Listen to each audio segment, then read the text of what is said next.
limestone caverns, ones that we have dug out, deeper ones. Okay. Yeah, the ones that I know about are St. Louis, we have storage facilities there. Okay, so that was all the normal fossil fuels, like the oil and gas. There are non-traditional fossil fuels also. And if you all have questions, stop me. I've got a whole, I can keep talking, but if you all don't stop me to ask questions, you might not understand some. I think you understand things, but then I'm not really sure if you do. And if you don't ask questions, I don't know. But a lot of times I assume that you know about a bunch of things that maybe you don't know about. The oil shales, this has been a very, very important resource that we now have. Oil sands, and then natural gas from shale, very, very important. It's changed the way we're producing electricity when we're able to figure out how to get natural gas out of the shale. Originally, years ago, which wasn't done commercially because it just wasn't economical, but they would mine you could mine the shale, crush it, and distill it to get the oil out. Not cost effective at all, but now we do know how to hydrofract it, so we can force it out of the shale. And areas that are real important for that for us, this Balkan formation up here in North Dakota is very important. It's Marcellus shale over here, there's Barnett down here. Real important reserves of their oil shales. They're just different locations. I mean, what they mark where they actually are, but there are other, the ones I point out, the ones that I know of that are very important to us. And this is a very old newspaper clipping from the very impressive scientific document of the Kansas City Star. Anything, with a caveat that anything I read out of the newspaper, I always have to wonder how much of it is accurate, how much is inaccurate. They're working on things so quickly, they don't always get the facts right. Every story that I've seen in the paper that I know the facts about, I've seen inconsistencies. So I've always questioned over that box.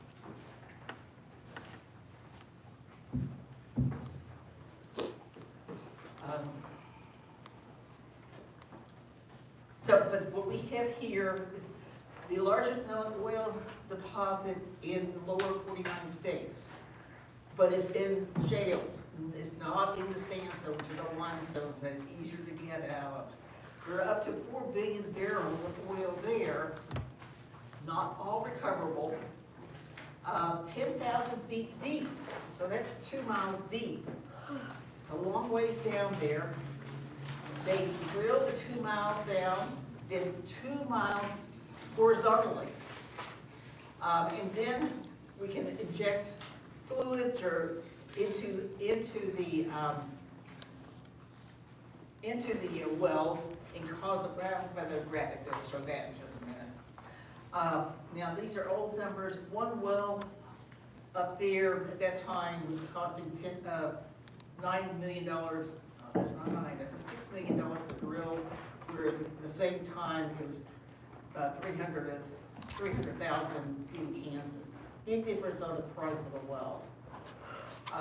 But we expect only recover with current technology only about 1% of that reserve. So we're leaving most of it behind. So as technology changes, we can go back in and get the material out later. If we're still using fossil fuels. This is, I'm gonna go back. This is, the next one is a graphic that you can watch and see. It's starting at when we first started drilling up the Balkan in North Dakota, and how quickly over, I think, a 10-year period, how many wells were put in. It moves rather fast. But this is 70. You can read the data on top. They just starting at down here, up to 99, there were more of them in 2001, more over here, 2003, 2004, 2005, 2006, 2007, 8, 9, 10, I think it stops there. Just very significantly over a short period of time, what was that, 15 years, all these wells were drilled. And they were all, 2-mile deep wells. It was a big boom for the area. People who were from there, they didn't really care for it because economically, the price of everything went up there. It was hard, it was difficult for a person with a regular job to be able to survive there when prices were going up based on how much the oil people, the drillers, were being paid. At least that's what my family up there told me. Let's get back. New sands. This is sands that, I guess they really are still a sand. It's like asphalt in the sand. And they don't really know how these form. It might be, and there was a sweet oil, which is good oil that was evaporating, and this is what was left from it. As one thought years ago. Fairly important up here. This is where the oil sands are, and this is in Canada. Very, very, very big resource there. Difficult to get out, but it's there. Oil shale, this one's showing, this is out of your textbook. So where the oil shales are. A little bit of oil sands in the US, not much, so it's more important in Canada. And the resource, how much they think is there, 1.7 trillion barrels. A barrel is 42 gallons. But what's recoverable is significantly less, 173 billion barrels, or it's what we actually can recover. Projected to have maybe more, maybe up to 300 billion barrels, but still nowhere close to 1.7 trillion. Very large reserve. And I already saw what that was. When they first opened it up, the ones that they were doing, the ones that were close to the surface, they were strip mining that. That was a disastrous area. They must have had the same environmental laws that we have here, and they were having ponding of oil on the surface. And birds were flying into it. They've been able to correct it since then, but it started, it was not the greatest place. This is what they were mining out. That's just amazing to me. Just that thick of a layer of sand there. I mean, it's got to be a rock. It's more than just a sand. And then deep ones. I mean, you can only do so deep when you're doing strip mining. It's pretty shallow when you're doing that. To get to the deeper ones, what they do is they drill down vertically, then horizontally. They pump in steam, and the steam loosens up the oil out of the sands, and then it comes back up, oil comes back up to be recovered. And let's see, this is 80% of the oil, the Canadian oil sands are over 200 feet deep, so you're not going to be strip mining those. So it's just you steam to coax it out of the sands. So that means a lot of it's left in there. People have been really concerned about the oil sands going through pipelines. The sands are gone when they get into a pipeline. At the processing place, they use a solvent to get the oil off of the sand. They separate it out. You have the sands going to one place, the oil going a different place, and the oil you go to the customer, the sands are cleaned up, they get sold as sand to other people.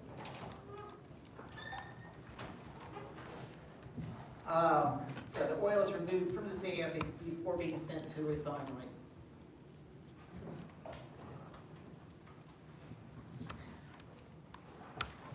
And Keystone Pipeline, you may have heard about that, a lot of controversies over several years, a way of getting oil from Canada to the U.S. refineries. Keystone XL pipeline never went through. It's been totally stopped, but there's been lots of other pipelines that are available that are also getting to refineries. This is another one. This is also called Keystone Pipeline, but it's not the one with a lot of controversy. We also have pipelines going from up here in North Dakota that's going out to all the refineries.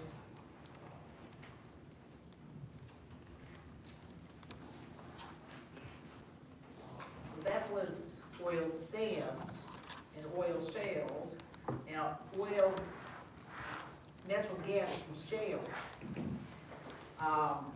It's not a new potential source anymore. It is a source now. I guess I ought to update that. We have some black shales in West Virginia, Ohio, Pennsylvania, Ohio. That's not Ohio. Yeah, Ohio. North New York and Texas that have a lot of natural gas in there. Looks like 1.9 trillion cubic feet they're thinking, but to get it out, we do hydrofracture it. I'll talk about that in a second, but locations, big ones right up in here. Once we open that up, things really changed because our electricity around the country, most electricity that's made, we use coal to make electricity. We'll talk about that, how we do that in a little bit. But when this resource opened up, all of a sudden, okay, we just switched to natural gas. It burns cleaner than coal. It's another fossil fuel. So it still produces carbon dioxide, still does greenhouse gases. But it's a cleaner one, doesn't produce as much of that. Plus it doesn't, the sulfur and things like that, there's less of that going into the atmosphere. So we started shutting down some of the older coal plants and opening up natural gas plants. Now, my concern when we started doing that, okay, we got this reserve, but we got a lot of people in a lot of states that do not like how we get it out of the ground. Some states have banned fracking, get it out, hydrofracking, get it out. So, okay, if you ban it, then it's not a reserve anymore. So we can't get it out. So far, everything's been fine. Here's a diagram of what, this is one from Chevron several years ago, what they have in this would be in Pennsylvania. The water resource, part of the concern is that sometimes chemicals are used to help with the breaking up of the rocks. And people will say that, and then also the breaking up natural gas, people are saying it's contaminating the drinking water. People in the areas where these wells are, they say they turn on their tap water and they get fire. There are places where the drilling has not been done properly. There's always some bad drillers out there. But for the most part, these are all done environmentally well. I talked to one of my family members that works on one of these and say his company doesn't use anything that's harmful at all to the environment, that no one needs to use anything that has any harmful substances into the environment. But of course, they're not letting their secret out of what they're using. They always keep that close at hand. But when they're drilling through here, here's our drinking water supply way up here. Down here, over a mile deep, that's where the oil sands are, or oil shales are. Is they case out the drinking water, so nothing gets into the drinking water from lots of other casings all the way down here. There's some oil, there's coal seam right there that they make sure they case that out too. And then they come down here, and hopefully the next one they'll do is they pump in you know, this was not showing. Sometimes there's chemicals dumped in, there's other things that are pumped in, and then there's charges that are detonated that crack the rock. Exactly how that happens, I don't know. But what we're doing is we're breaking the shale, and then we put sand in there, and that sand holds up the openings so the gas can come out of the oil shale.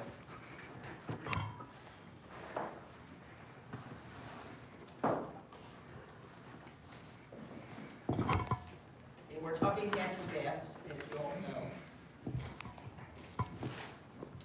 And this is like to get sand to pump in there to hold up with the cracks in the shale. Some of the sand is coming from Missouri. We have this wonderful St. Peter sandstone, which is most likely with this sand blues I have over here that I hold up often. This is probably a St. Peter sandstone for St. Louis area, and then further north. It's just that you break this up and get the actual sand, and that sand is used to put into the wells to hold open the cracks. So that was exciting for us today when we got that contract.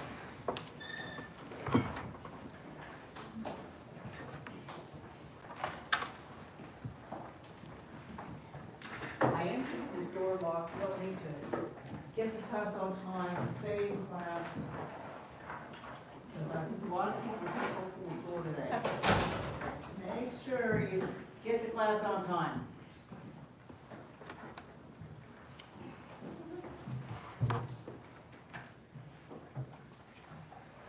Locations around the world where there are resources for the shales, the reds that were talked about. So lots of different locations.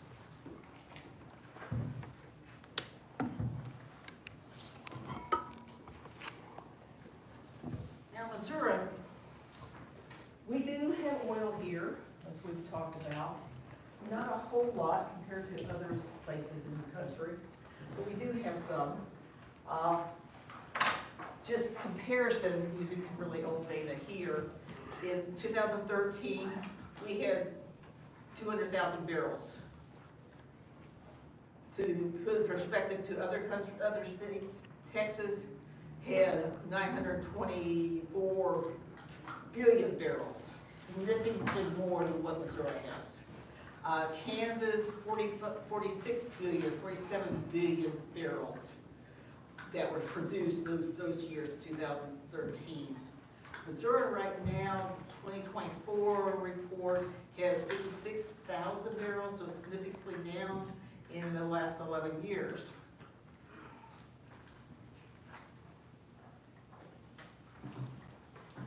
This is a report from Missouri. They put this out. Used to be every April, and it's changing the dates now. One for, they have a oil and gas council, they do the annual reports, usually in April to that council.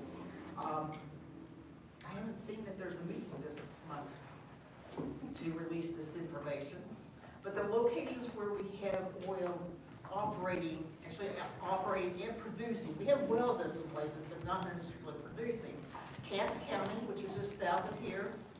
St. Louis, this was interesting. This reserve that we found in St. Louis, it was an accident. The natural gas company, St. Clean Gas, they now are owned by, I think Spire owns them now. They were looking for a spot to store oil underground, or natural gas underground, and they hit oil. So it was enough of the oil, so they started producing it. So the gas company turned into an oil company also, just by chance. Atchison County, that's way up north.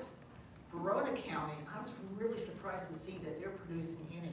Verona County is down south Beta area, along the state line of Kansas, Missouri, further south. I've done that.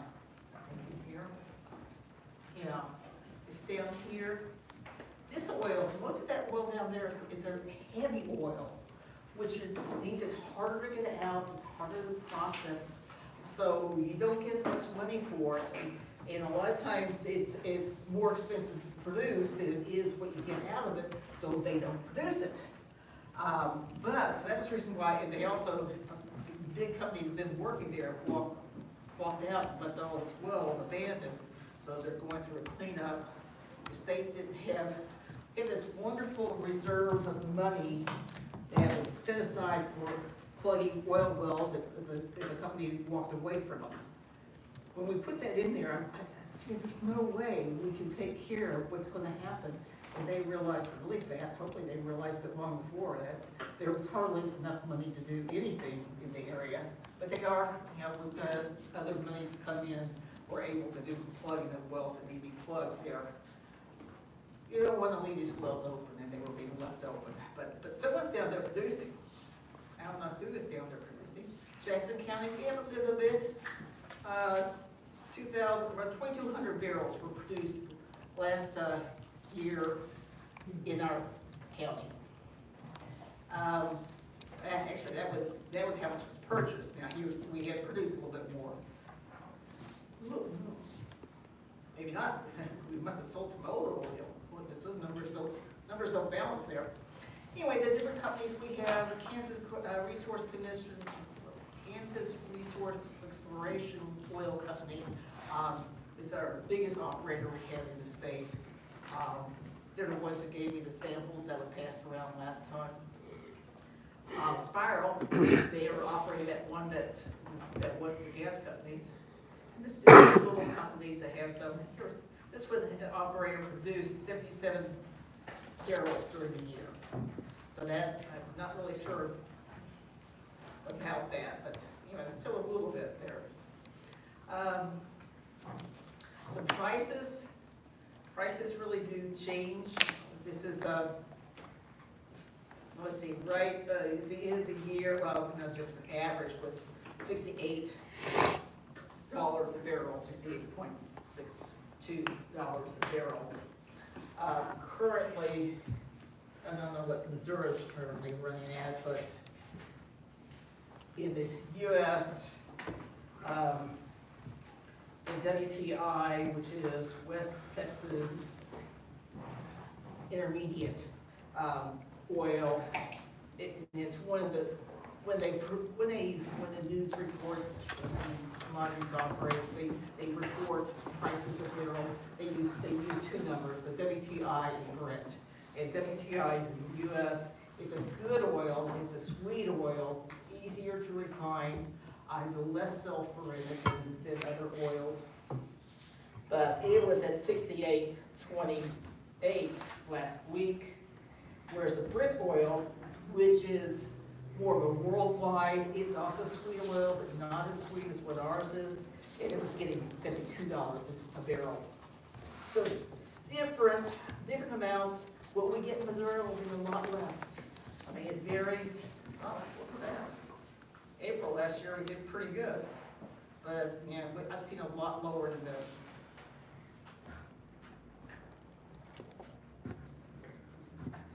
So up here in Atchison County, Jackson, Cass,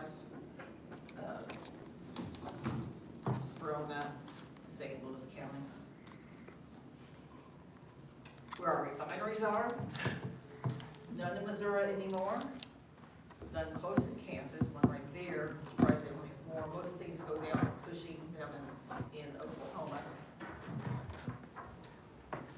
But several refineries, because the oil has to get someplace to be treated to make whatever we want out. If we want gasoline, we want jet fuel, if we want chemicals from it.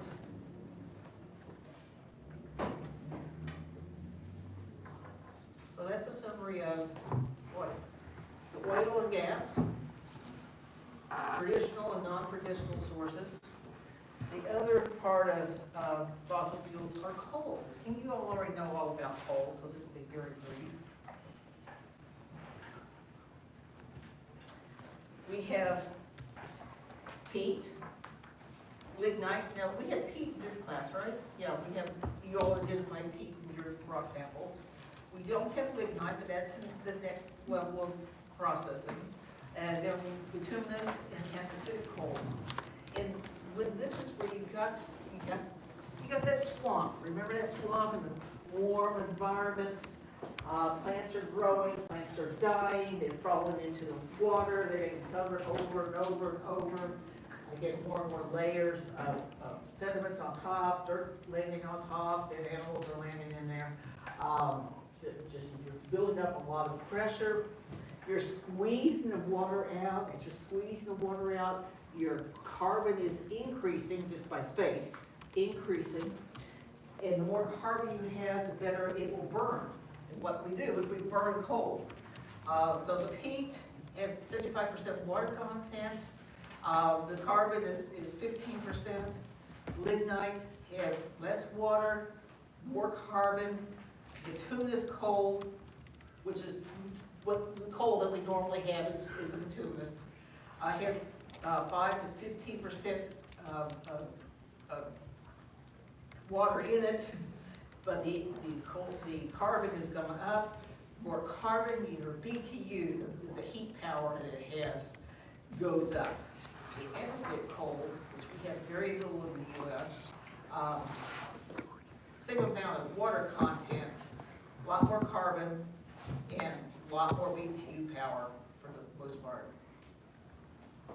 It's going to burn a whole lot cleaner. With the coal, a lot of times you get a lot of sulfur in with it, which when you're burning it in the power plant, they have to treat that. All the smoke that's coming out has to be treated.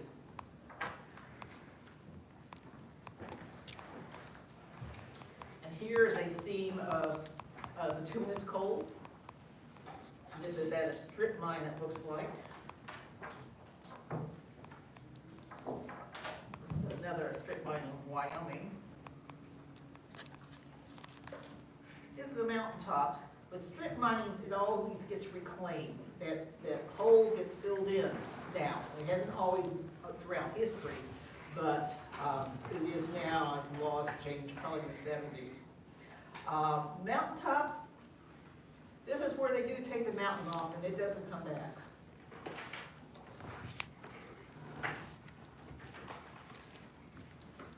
Locations of this: the andesite coal right up here in Pennsylvania. It's where we get andesite coal. And try to remember that. Andesite coal is that's a metamorphic coal. Has the best burning ability, cleanest burning of coals. Your lignites, yeah, I don't think we've used a lignite at all in this country. Some bituminous, we probably mine some of that. What we normally will mine will be this right in this area, this color, the medium to high volatile bituminous coal. That is what we would normally burn throughout all this area.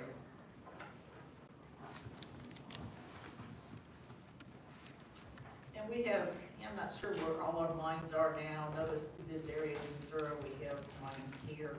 I'm not sure about these other areas right now. And for coal, two main ways of mining. The underground mining, where you drill a shaft and then go horizontally out, and you take out the product that you want. You leave pillars there so it doesn't fall down on you. And then we have strip mining. And strip mining,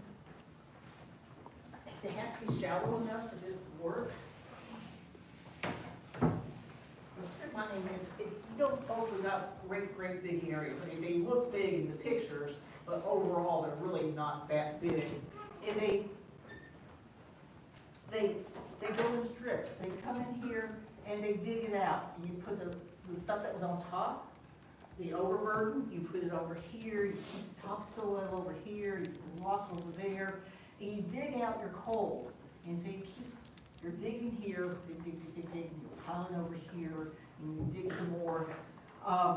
And then, as you're doing this and moving down here, pulling out coal, you're coming back and backfilling. So you're filling up, this gets filled as you're digging here. And they do it in strips, although whenever I see it, it must be mighty big strips. They're large areas, but it does get reclaimed as they go. It'll be open for a long time. But even areas that are non-reclaimed, over time, some of those get really nice.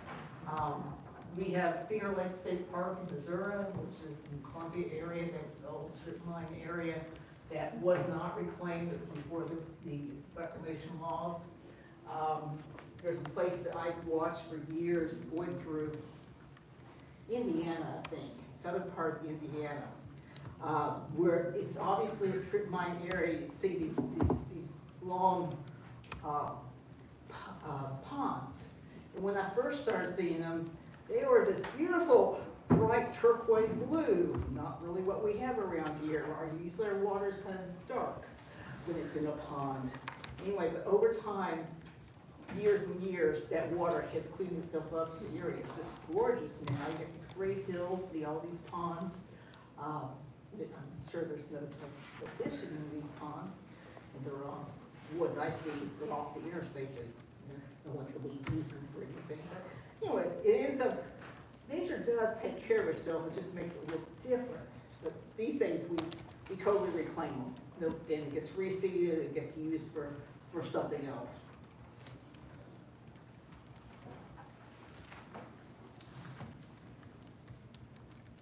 Some of the problems with coal mining, used to see a lot of this. This is acid mine drainage. You see it in more than just coal mines. I saw this in lead and zinc mine areas. So acid mine drainage can be a problem with coal mining. Think about if you're in an underground mine. You're not going to put scuba gear on your miners. So you have, and the groundwater is up high. So you have to keep the water pumped down so your miners can mine. So you're pulling a lot of water out of these and lowering the area's water table, just so they can operate. And you're hearing my talk about that. There have been the unreclaimed lands from the past. And burning coal is a problem. Once you mine it, you're going to use it. And the sulfur could put, the coal could put sulfur in the atmosphere, which could cause acid rain. And we do have a little acid rain here just from all our industries of putting different particles in the atmosphere. And then burning the fossil fuel or adding carbon dioxide to the atmosphere, which they say is, causes climate change. A couple of you guys went to a program about climate change in the Jim and Mineral Show. It was interesting reading your reports on that. I wish I'd gone to that lecture. It looked really good. Ash disposal, you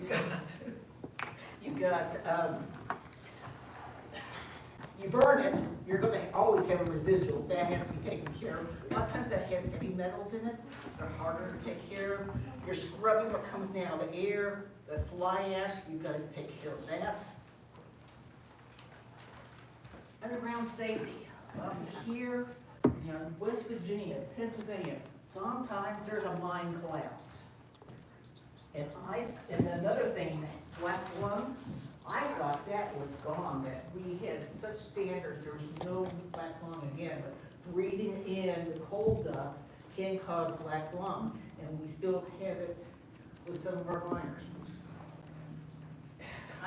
It just really surprises me, because we've got such strict regulations that amazes me that we have that now. What's it used for? Primarily to produce electricity. It's also going to be used for heating. My brother has a greenhouse business, and he has a coal-fired furnace that he uses to make heat.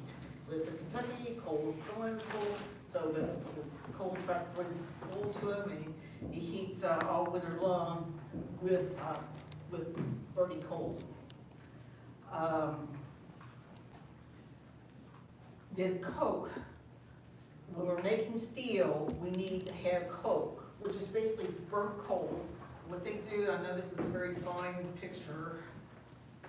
Yeah, I don't know how well you can read that, but you have coal, you burn it, and you just make this slag, and then they mix that with iron oil or iron ore and other things to make whatever type of steel that is needed. Lots of different elements will go in to make steel, so depending on what it's gonna be used for, what all goes in there. So you mix it together and it gets all heated up and turns into steel.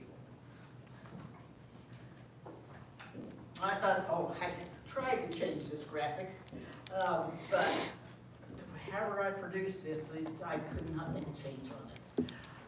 Independence Power Plant is not in operation anymore. So this is, I was going to take out the independence reference and just talk about power plants in general. But this, our electricity that comes from coal-fired plants, they all run basically the same. You take coal, you crush it up, make it a whole lot smaller. And it goes through all kinds of different machines to make it smaller, and then it goes through a pulverizer, because you want that coal to be a powder. And then that powder goes into the boiler, or goes into, I just call it a boiler, it gets burnt. So the coal is being burnt, it's boiling water, it's making steam. That's what we're trying to do. We're burning coal just to make steam. And the steam then goes to the turbines, and then turbines turn. It causes the generator to produce the electricity, and the electricity goes out in our power lines. The steam goes to cooling towers to be condensed back into water to be reused again. They lose a lot of steam too. They try to preserve as much of that water as possible. So this is where a lot of our electricity, 88% of our electricity right now, is still coming from plants like this, burning coal. We'll see that uranium plants are very similar to this. Our hydroelectric plants, other than not burning anything, they operate the same way. Natural gas does the same thing. Some are geothermal big plants. They have the same systems to them. But this one starts out with coal, the other ones don't start out with coal.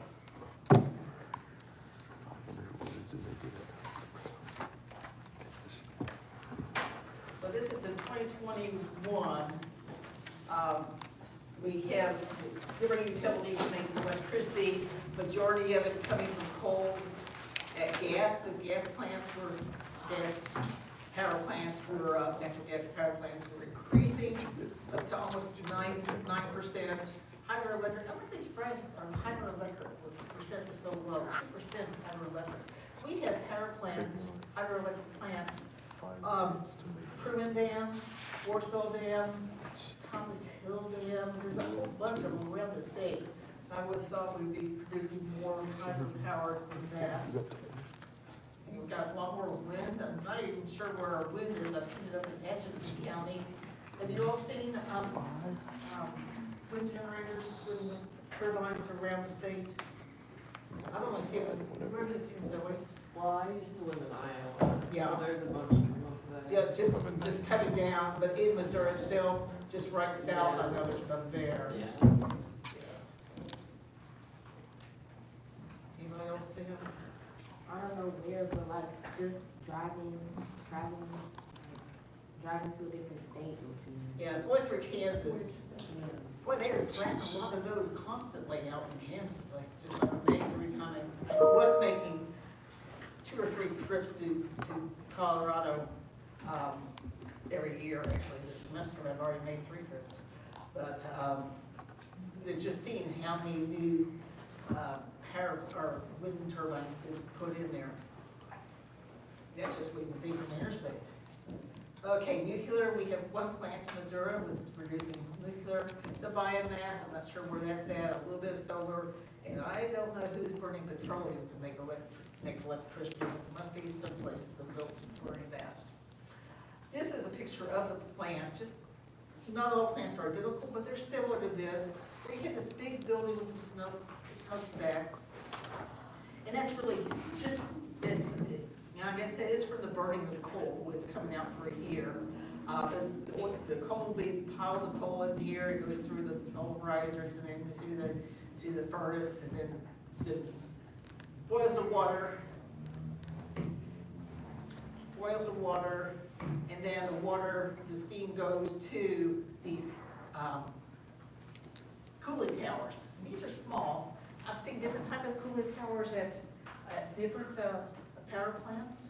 I've seen ones that I thought were nuclear power plants because they had cooling towers like what you see at nuclear power plants. Then you see something like this. If you're driving near a river, you're just seeing all what looks like smoke coming out. A lot of times there's the power plants where you're seeing all the cooling towers producing a lot of steam. We have about 250 years of coal in our reserves. We could keep going for a long time with our coal, but we're using less and less of it. But still 88% still is our electricity generated by the coal. And we're not going to talk about that. I've already said that. Just that we're converting some of our plants, decommissioning coal-fired, or sometimes changing them to natural gas. That's just a placeholder. So those are all your fossil fuels. Do you have questions about fossil fuels?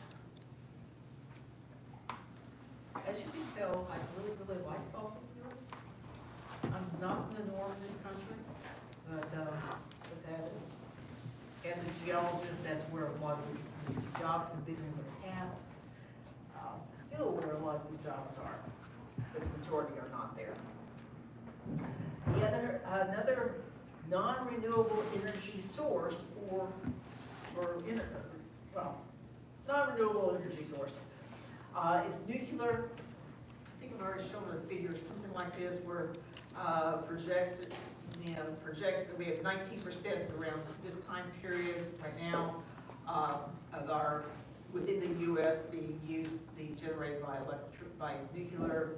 They think that's going to go down some, although I've seen other reports where it's going to go up. They're expecting renewables to go way up. But nuclear, depending on which graph you look at, how much we have. This is just on electricity and transportation, and this is electricity only.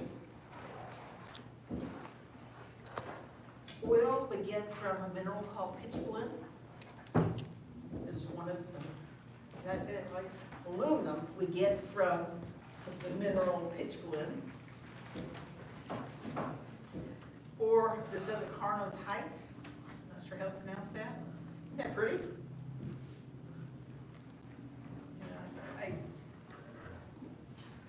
I've seen the pitchblende. I have not seen the other one. And I just threw this in this morning. It was on my computer, it kept popping up.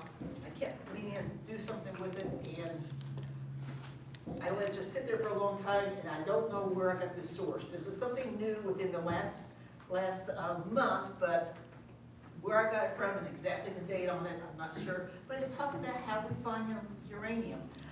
It's also talked about the uranium we have that's outside of Grand Canyon National Park. There's been controversy for years about mining out there. Right now, we are mining out there. It does get stopped sometimes because it goes back and forth on whether or not it is legal. But it's not in the national park. It's outside the national park. But the uranium is, let's see, we have this rain line. We have different water aquifers there that are in blue. The ore is in this pipe. So this is vertical. So we have this ore that's in there. And groundwater goes through there, and it does seep up to the streams up there. But so this is how it's found. It's not in seams. It's not, we talked about hydrothermal veins and all, or different ways of where it's found, but this is in a pipe. And usually pipes are volcanic. This one's not saying volcanic.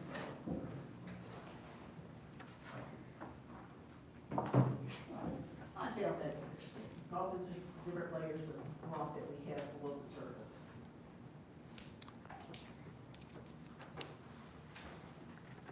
Okay.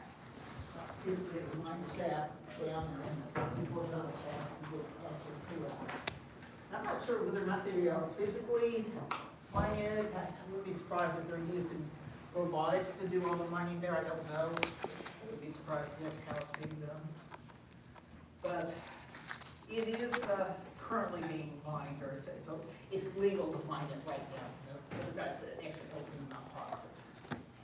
So what's it used for? Nuclear reactors is the primary thing. It's also used for nuclear weapons, our nuclear submarines and things like that.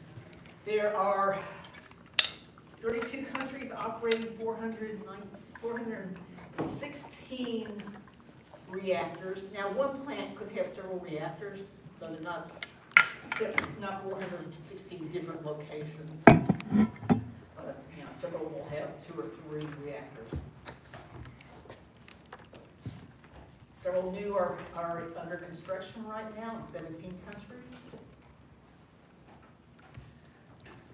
About 10% of our world's energy comes from nuclear power plants. That's one where I saw some numbers where we're expecting the numbers to increase over time. It's a cleaner energy, so some people prefer that over using fossil fuels. They want to go to uranium. Other ones say let's not use uranium, only use wind power and solar power and hydropower. No, we don't like hydropower either. The problems with it. I haven't seen how we're going to power everything that way. 13 countries rely on nuclear energy for at least a quarter of their electricity. Big fan, France is a lot more than that. Almost all of theirs is coming from nuclear at least at one time. The number of reactors, this isn't how much is being produced or percent, but the U.S. has the most number of reactors. A lot of these other countries are a lot smaller than ours, so they have smaller space to put reactors. France has 56 reactors. Russia, these are operating ones. Russia has 55. Lots of other ones down here. Where's China? Canada has 19. Actually, where's Japan? Let's see what Japan is now. Okay, Japan still, this is, as of 2023, Japan has 12. At one time, they were going to shut all winners down because of meltdown they had. One of those is as a result of an earthquake and a tsunami. But they are still operating them. These are the ones under construction. 24 under construction in China. U.S., I think we only have 1 under construction right now. There's one that just went online. Actually, that one might not be under construction anymore. There's one, I think, since December 24. Since December 23, I think another one went online here, so it's probably that one. But where they are, ones that are significant to us, not that we are getting any power from this, but right here is the Callaway plant, Callaway County in Missouri. This is the Wolf Creek plant over in Kansas. So both of those fairly close to us. This one's really close too, and I don't know anything about that one up there in Nebraska. Georgia had the latest reactor go online in July of 23. And these are, our Callaway plant uses uranium-235 as a fission reactor. And what happens is that you've got, in a reactor, you have all these pellets of the uranium. And they're in rods.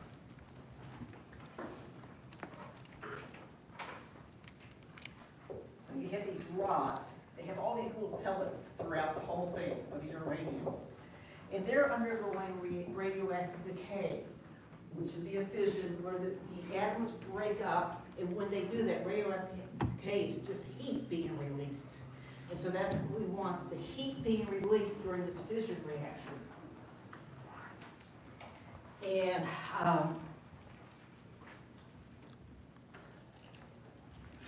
this is the, I'll show you more of what happens with heat.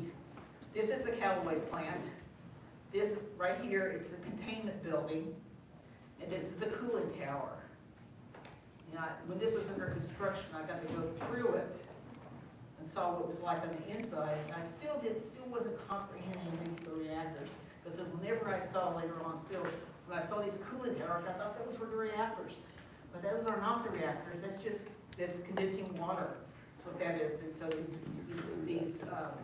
these rods with radioactive material in them are in this containment building. And this plant only has one reactor in it. And here's my fancy drawing of what happens there. We've got our containment building with these fuel rods in there. And with the little pellets and going through radioactive decay, producing heat. That's what we want. We want that heat. The heat boils the water, makes the steam. The steam goes to a turbine, turns that turbine. Turning the turbine causes a generator to make electricity. And it's just like a coal plant. And then here, then we have steam goes to a cooling tower, gets condensed, gets used again. So these are, so it's like the coal power plant, except we're not burning anything. We do not burn the radioactive material. It is going through radioactive decay, producing the heat that way. So remember that. We do not burn uranium.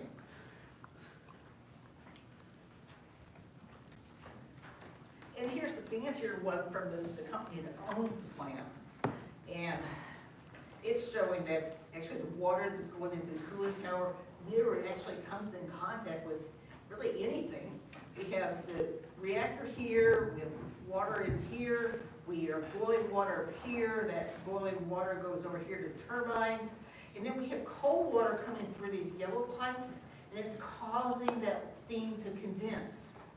So cold water is causing the steam to condense, and then that's what's going back in there. So the steam that you see coming out of the cooling towers, they were never in contact with the radioactive material.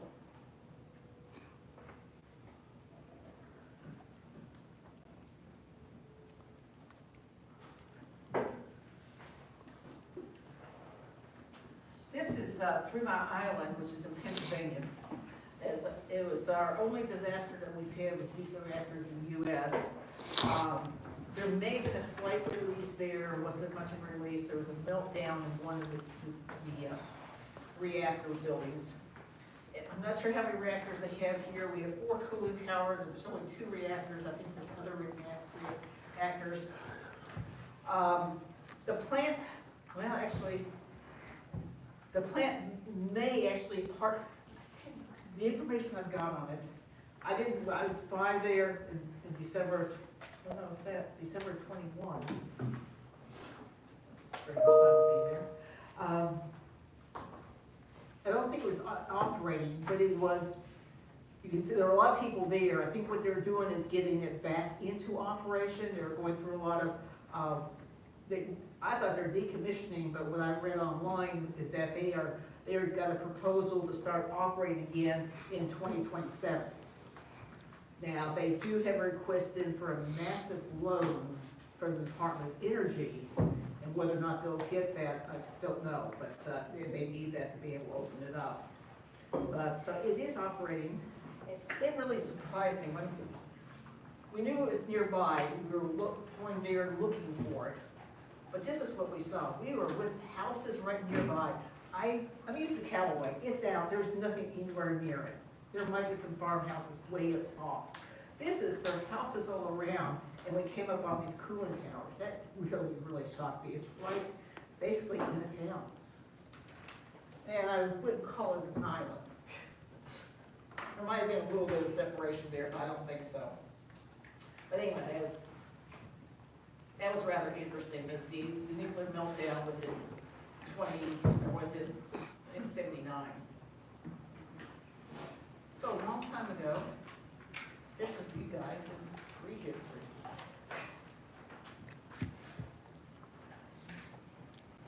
So other non-renewable energy resources, your book says geothermal are non-renewable. I would put it in a non-renewable category, but they do. And so this is a plant in Iceland. And Iceland is a volcanic island. You have heat below. You can pump water down to near where the heat is, make the steam. The steam comes up, turns the turbines that generate the electricity. They've got little plants all over the country. So if you're driving around the country, you'll see lots of places where you have steam coming up from the cooling plants.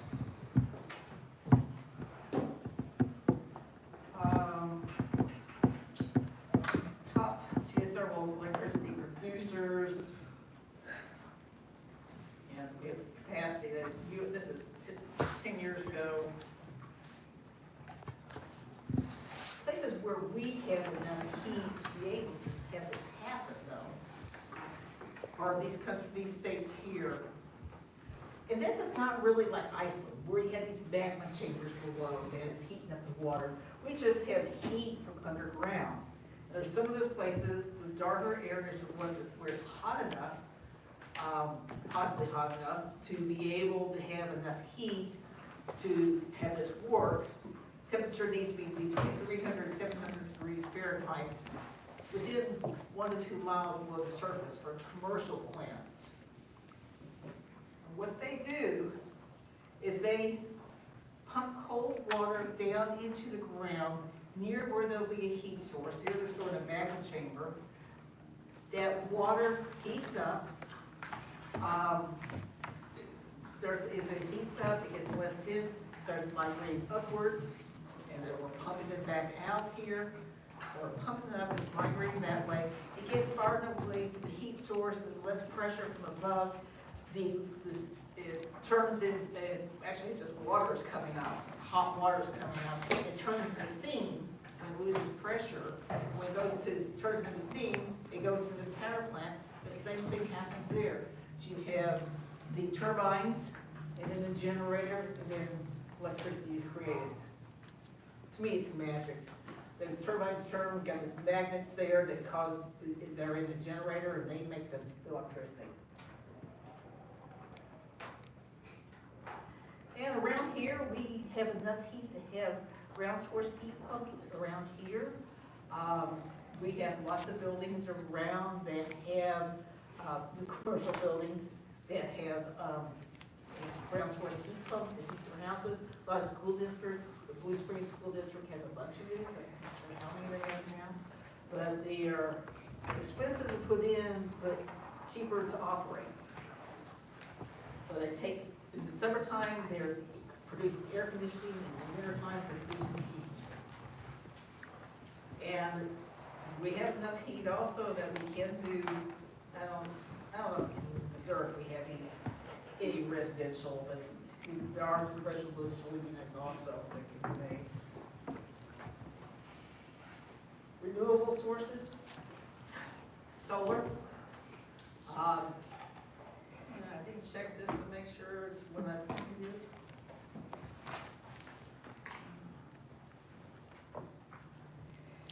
Oh, we can look at it.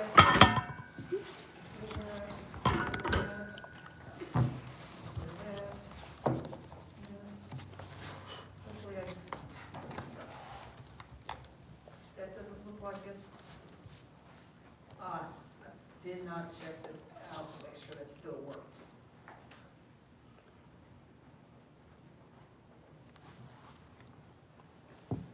We'll see what this is. It looks like an ad. Let's finish the ads. Much as you think. How do solar panels work? Hail is a promising alternative energy source for decades. Solar panels can be seen on rooftops and roadside signs, and they help keep spacecraft powered for months or even years at a stretch. But how do solar panels work? Solar panels are actually made from many smaller units called photovoltaic cells that are linked together. These cells draw electricity from sunlight, and each is basically a sandwich made up of 2 slices of semiconducting material, usually silicon. Silicon isn't very good at conducting electricity on its own, so impurities are added to help it along. A dose of phosphorus in the top layer adds electrons, lending it a negative charge, while boron in the bottom layer means fewer electrons, resulting in a positive charge. This creates an electric field, a force field, at the junction between the silicon layers in the cell. When sunlight hits the cells, photons, or light particles, knock electrons free from atoms, and the electric field pushes these electrons out of the silicon junction. Metal plates on the sides of the cell collect the electrons and transfer them to wires. At that point, the electrons can flow along the circuit just like any other source of electricity. The science of solar, just one of life's little mysteries. And I would not be able to tell you all that. To me, solar panels are just magic. We are increasing uses of them. For industry. Wind, another one we talked about moments ago, we talked about wind power. We're seeing more and more of these turbines. So they're using the wind to turn the turbines and electricity is generated, there must be a generator in there. And then we have power lines that go from these the wind turbines to across the country. Here's some on the ocean.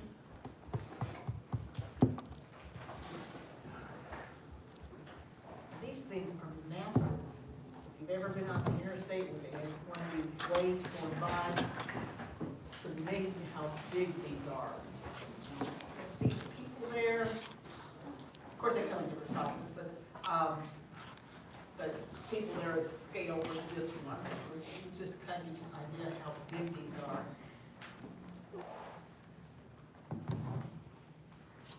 Here's some smaller ones that these were in Greenville, Kansas. And that hurricane that wiped everything out. And when they rebuilt the city, said we're going to use all green energy, and there's a lot of green energy, and so these are part of the ones that are in Greenville, Kansas. And here's some little ones you can put on your own house, where I've seen there's one business in Canton where I live, they have 3 of them now for their business. They're little ones. If I ever built a house, which is not going to happen, I would definitely incorporate wind power and solar power into it. And hook to the grid so I can sell it back, that's still viable. Hydropower. Lots of controversy about hydropower. I mean, you get a lot of clean energy this way, but it does disrupt the fisheries on the rivers. You put a dam in, and so it makes it harder for the fish to go to migrate upstream, downstream. So a lot of people don't like them. We put in a dam, Truman Dam, when they first put it in the state, it was kind of a disaster for fisheries. The fish were trying to go through the turbines. The fish going through turbines is not a good thing. It has been corrected since then, but it's a nightmare while it's going on. But this is one where, same thing, the water goes in, here's the power plant right here, on the right. So the water goes in, goes to the turbines, turn the turbine lines and generate electricity to the generators, and then there should be some power lines there that goes off from there. Here's Hoover Dam in Nevada. There's a big lake back here. Water comes in, they pull it in from the bottom. It goes into this power plant here. Turbines are down there. It turns the water going through there, causes the turbines to turn, generates electricity, and then the power leaves the area.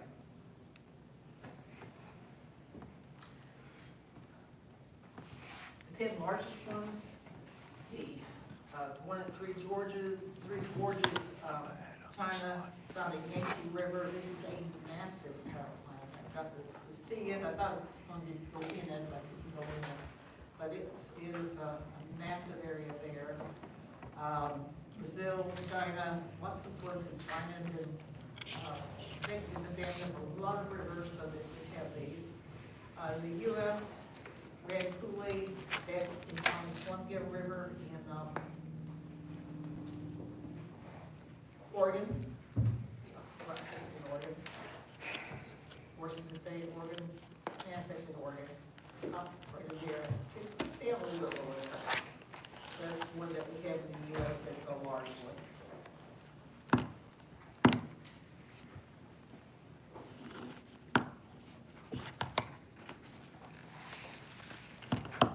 So those were the energy resources. We still need to talk about metallic and non-metallic resources. And we're gonna do that after the break. It is 1:57. Come back in 10 minutes.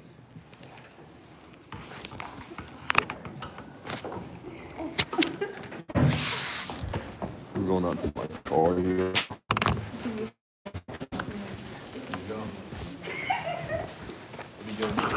I gotta get my rocks.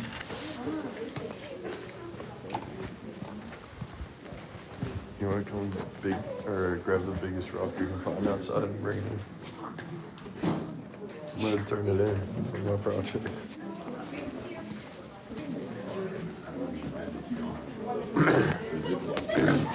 So I didn't even bother training. I didn't even bother training. I could probably just ask her if I could bring it. Chad, who has the most nonchalant aura? Bring a Ziploc bag. There's a bag, bro. It's like inside the bag. Like, no, like I have Ziploc bags at home, but like I don't have any home. I don't have any. Say something that's fake. That's not real. I don't know. Chat, did you guys know that I'm not actually white? April Fools. April Fools. Got you guys. Are you actually gonna go outside and get a rock? Yeah, I gotta go get my rocks. They're in my car.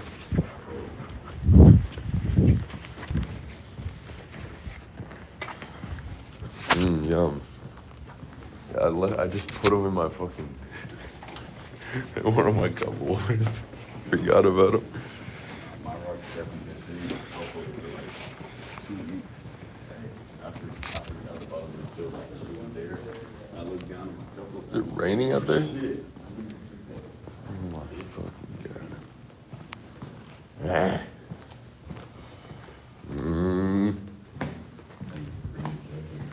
Do they have a vending machine in here? I gotta go to work straight after this.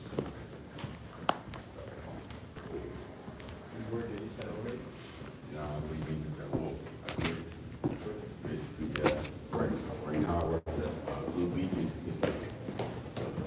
Oh, by Frontier STEM High School? Yes. What's Blue Beacon, bro? Yeah, they pay good. Blue Beacon? What are y'all making? No, we're not making nothing. We're spraying down the semi trucks. Yeah, Oh, you're spraying them down? yeah. That's not bad at all. Bro, I interviewed twice there, bro. When I was in high school, I interviewed twice there. That's crazy. I know, bro. It's because one of my friends worked there. Ooh. I don't know if he might work there. Tell the bruz I said hi. The bruz said hi.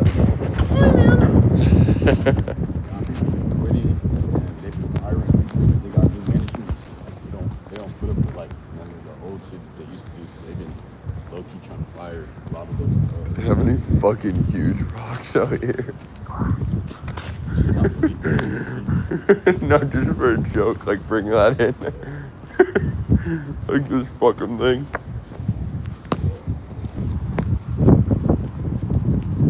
I was trying to find one that's like this big. Carried it on my shoulder.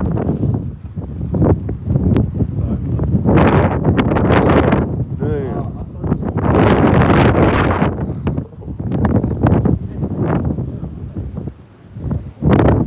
Like that, dude. Like one of those rocks.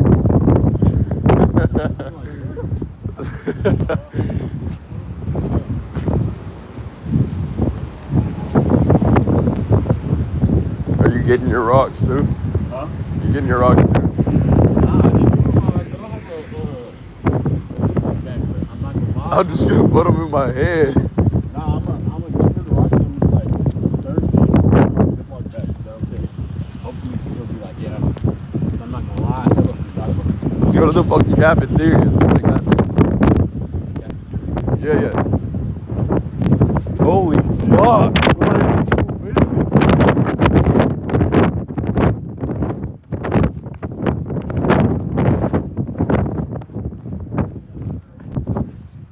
Okay, we made it in the tunnel. It's windy as fuck.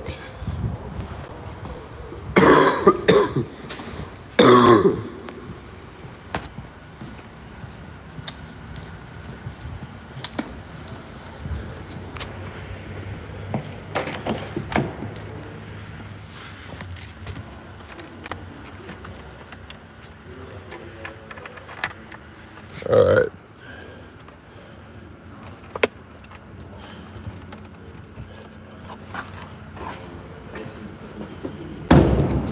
After that, it's like 3 to 11. But hopefully, by the time I get my work schedule, like, I can tell them, like, I'm not gonna lie, like, you gotta give me Friday and Saturday off. I swear to God, like, I can't do that shit. What if I put them in a Zen can?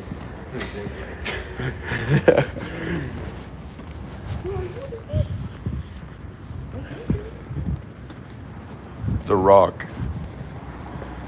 It's the rocks I put in my mouth. They do pay pretty good, so I think my first trade, they pay weekly. I think it's gonna be close to like 500. Yeah, he's making 500,000 a week. 500,000. And that's what you can do when you start day trading, chat. Not at this. Hell no.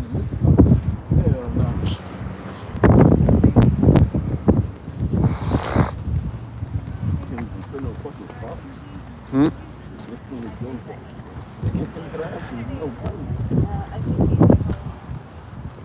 I've made so much money in the stock market. Put in money like 2 years ago.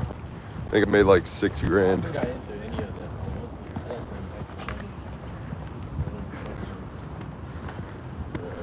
5,000, not even 6,000. L. So he said L. Walk in with a canister of nitrous oxide. They want me to bring Galaxy gas in school. Teacher, I brought in natural gas. I'm laser dim. Let's go make some music. No, exactly. He definitely is. I was watching a video, him and Nardwar. Oh my god, they got stupid. Yes, sir. I said, fuck yeah, bro. Thanks, father. Cafeteria. How you doing?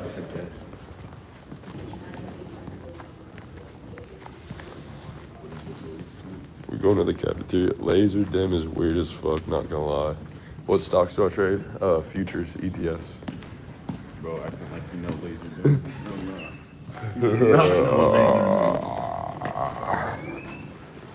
What do you mean I don't know laser dim? I'm the one who brought him up. We're talking about the dude that company. Oh, It's weird as fuck you don't even know, bro.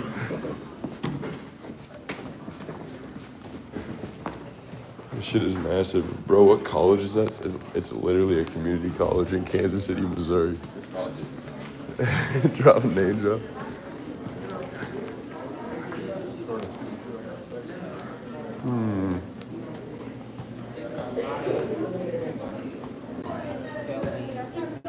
There's a bag right there.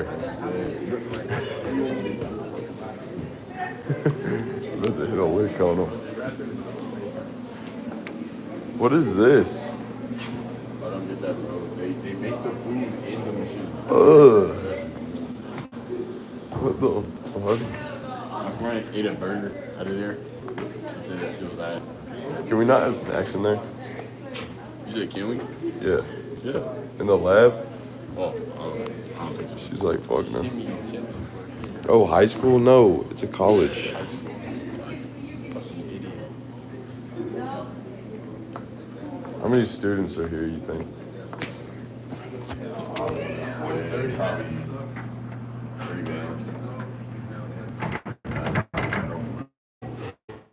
Fuck. I don't think there's more than like 3,000 students here. Honestly.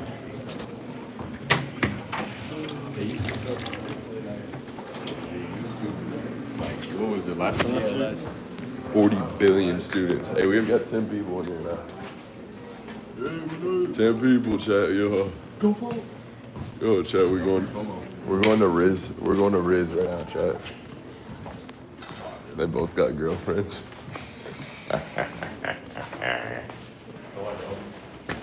What? No, No, not me. no. She's on live. She's like, "Yo, what the fuck you talking about? Imagine. Basically, oh, you don't have me what? Bet it was Edgar who said idiot. They calling you Edgar, bro. They called him Rock last time.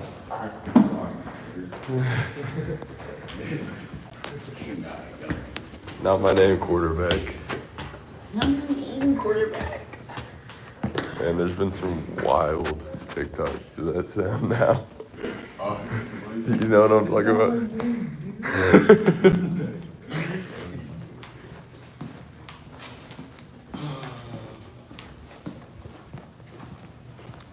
How to get demonetized.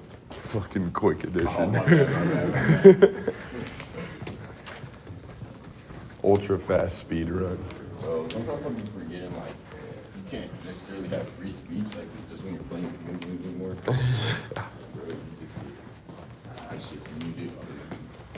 Dude, on a Rainbow, they came out with something where you can't even say, like, you can't say shit anymore. You get muted, like, immediately. I was in fucking Roblox, bro. Other guy looks like the Louisiana guy who keeps stomping. Ooh. Who is that? So, bro, how you doing? You going home? Yeah, I'm back now. You going? Does this guy know everyone?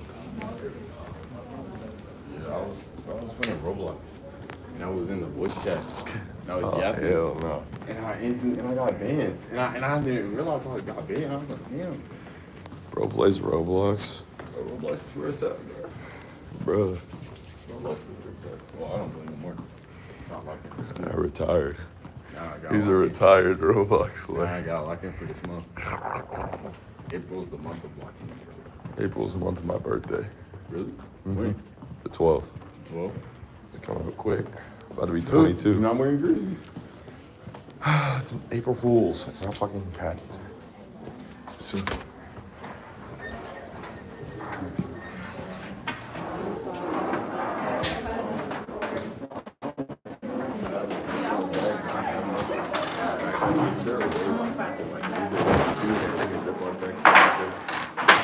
I don't have a Ziploc bag either. Did you just go out to the outside and pick those up? No. One of them has an L on it. It's the one I got from Lower, and I marked it.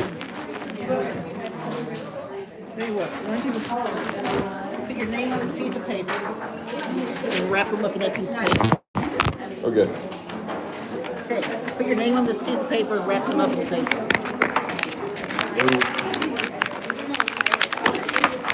Thank you. May I use this too? You may.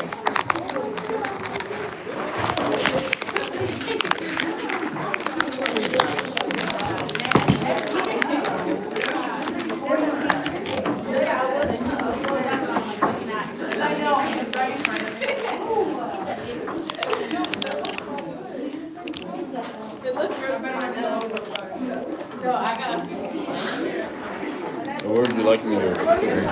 I appreciate it. There, once you do something to close the sides. Yeah, use tape to close up the sides. Girl, look.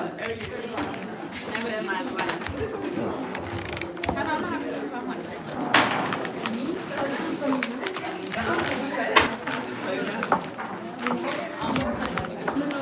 Got the rocks. Just wrap it in paper, bro, or use that. He told us to. Timu construction. Timu paper. This is Timu rock construction.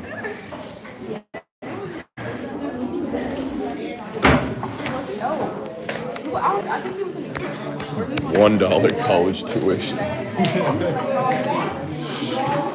That's crazy. Not gonna lie, bro.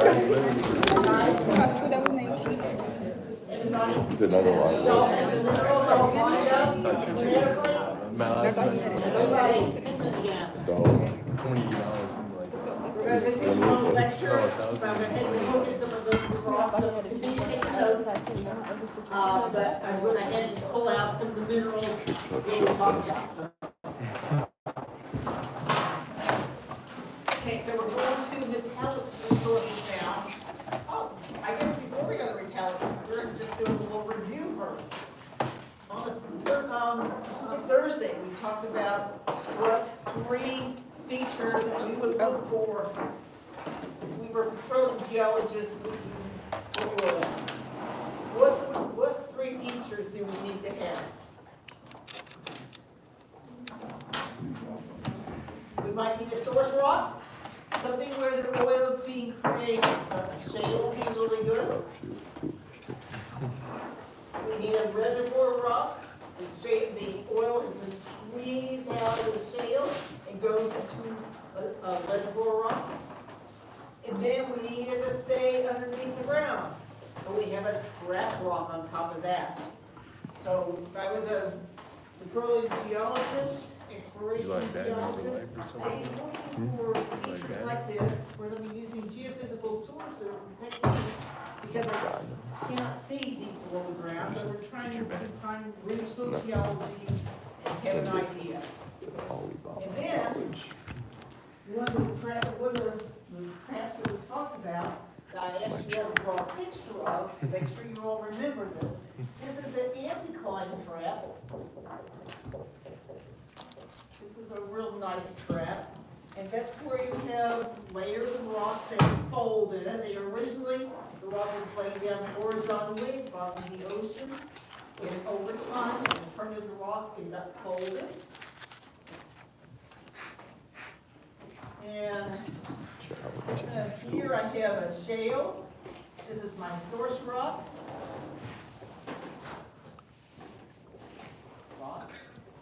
And this is shale. My symbol for shale is something like that.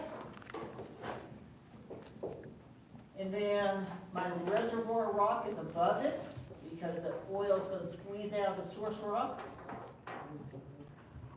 That's not that still reservoir rock, but it's close. And it's really nice if it's a sandstone. It could be a limestone with cracks in it, but sandstones are easier to work with. So this is a sandstone. And then you need that trap rock. Yeah, shales are really good for that because it traps the oil in. And then we have other layers above it also, of different types of materials, and more layers below it. But this fold is called the anticline. If it was going, it will go like this, and that's a syncline. They don't help us. The oil will not stay there, it will migrate this way.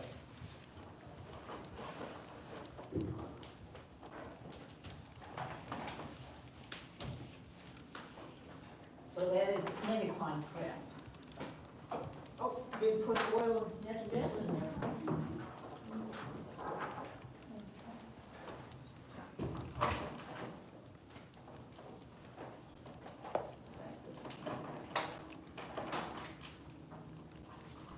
Here we have natural gas, and below it we have the oil. And it's going to be sitting in sandstone, which also has water throughout it also. So the natural gas will be above it because it's less dense than oil and it migrates upwards.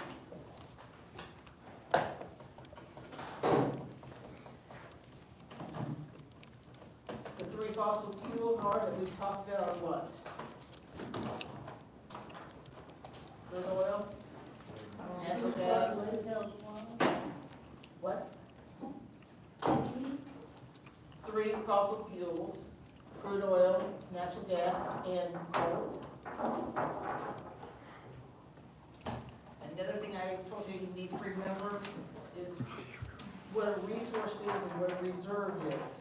Reserve is everything out there, that commodity, and that oil or metal that you're looking for.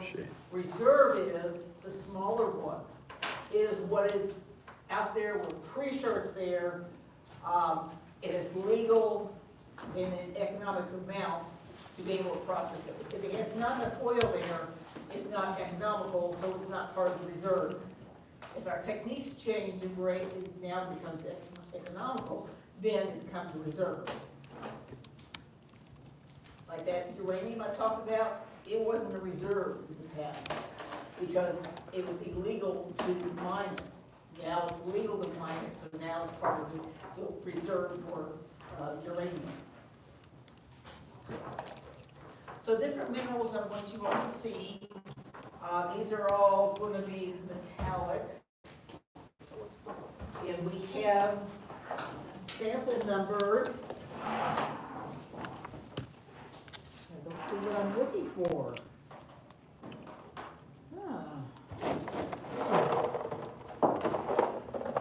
Okay, sample number 35. We have 35. I don't think we have to. Yeah, that's it. Okay, the 35, then we could look lots of different ways.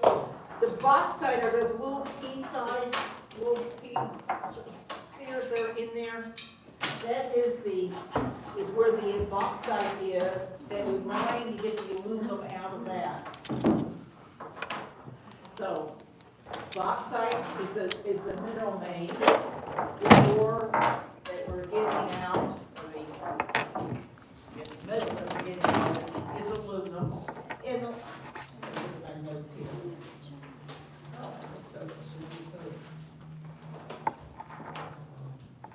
Okay, aluminum is used to make our coke cans, our airplanes, lots of different uses for the aluminum. It's a lightweight metal, and we import maybe 90% of what we use in the United States, we import. We do have some aluminum in this country. There's some down in Arkansas. I don't think it's economical to mine it. It's where it's located, how much is there is not economical. There's some in Tennessee, Georgia. I think Georgia has some there that may be mined somewhat.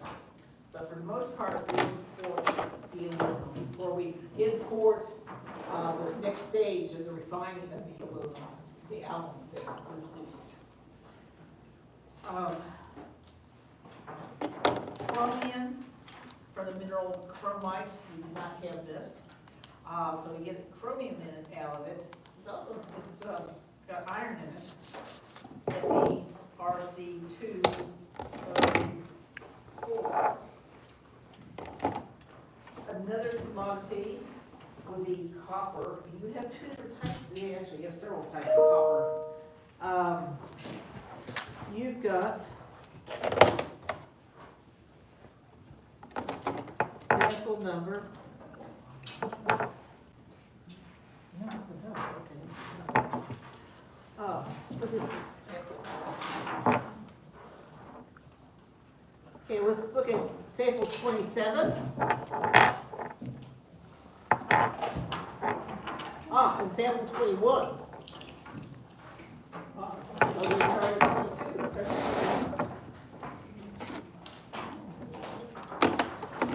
21 is the metal copper.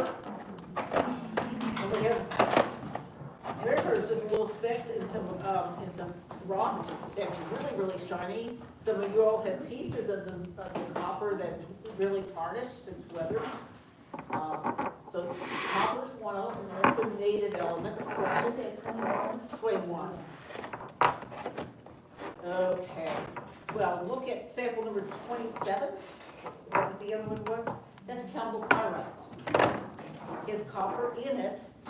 We have to mine, process it out of there. The copper's used for electrical wiring, and also it's the alloy when we're making brass. Mix it with steel, mix it with zinc to make brass.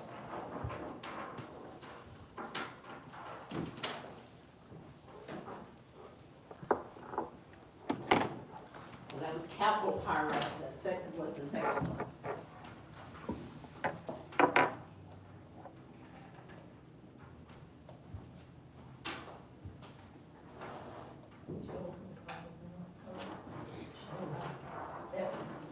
That is really tarnished. Okay, next one there is gold. No samples there, used in jewelry, electronics, dental work. We mine it out of the east, the western US and also Alaska.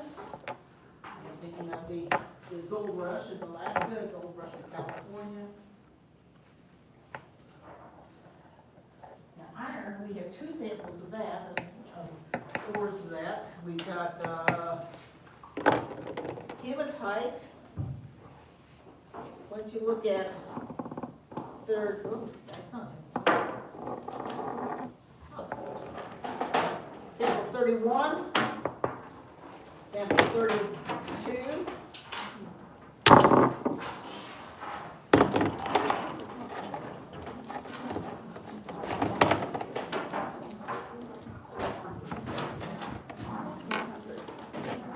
I'll just go. 31 and 32, those are hematite. And sample number 34, that's a magnetite. Notice how heavy that is. And if we had a magnet out, it would be attached to it. It is magnetic. We mine this to get the iron out of it. Lake Superior area of the US and Michigan, that is a big area for mining iron. And they have, ones that are opened up to the public now, but non-operating ones that can go through iron mines up there. Well, heavy that shit is.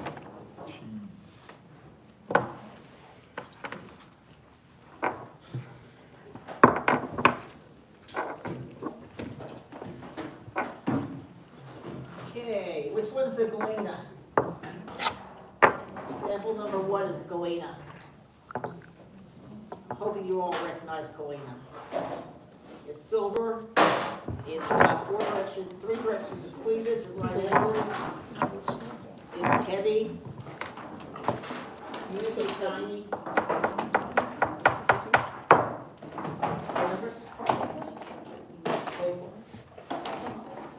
Sample 24, that's your galena. Refine it for the lead that's in it. Use primary for lead acid batteries. What? Maybe pushed a rock and all that shit.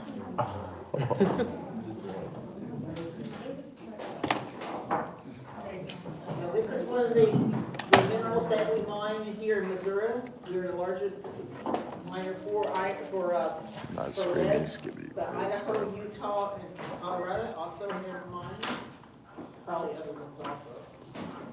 Gotta have some fun with Manganese is used in making steel. Anything there?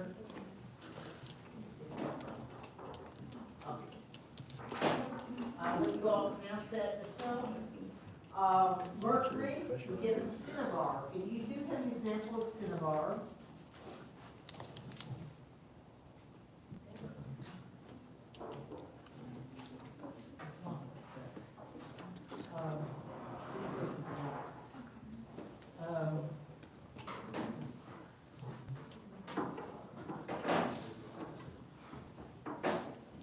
Okay, we're looking for a rock that has a little bit of red specks in it.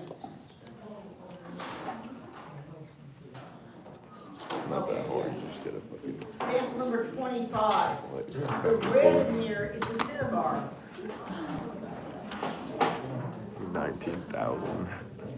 Bro. It's 28. He will not cash out much. You lie. Cap. Okay. Okay, well, that's not be it.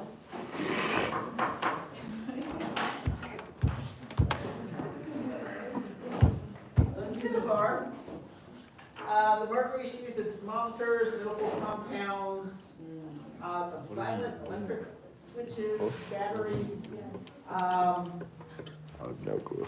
Remember the story of Alice in Wonderland with the Mad Hatter?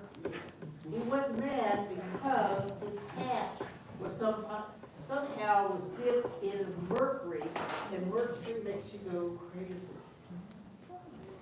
And if you go down to Fort Osage historical site out in Fort Osage area, Sibley area, east of town, they used to have a hat in there where you see a top hat, and if you could tell it was one that had been soaked in mercury. I don't remember the full story of how they happened, but anyway, that's why the Mad Hatter was mad, because his top hat. So those spend a whole lot of time around Cinnabar. Nickel. Let's see, we're getting nickel. We're getting nickel from a pentlandite. I don't know what that looks like. Silver. We do not have any of the silver here, but the silver is used for point. Well, it used to be used. There might be a tiny bit in there. Tableware. It used to be for photographic films. You can find in Missouri. It's a trace metal with mining the zinc. There's some silver with it. So it is mined in different places like Idaho. You would find it there. Tin. It's used in solder and for coating some steel cans.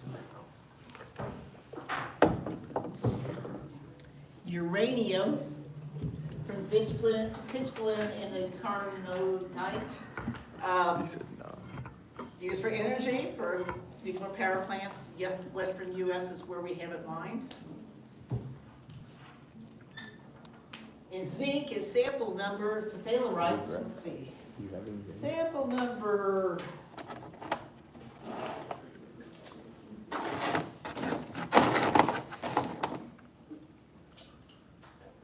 Oh, yeah, that's it. Looks like a 26.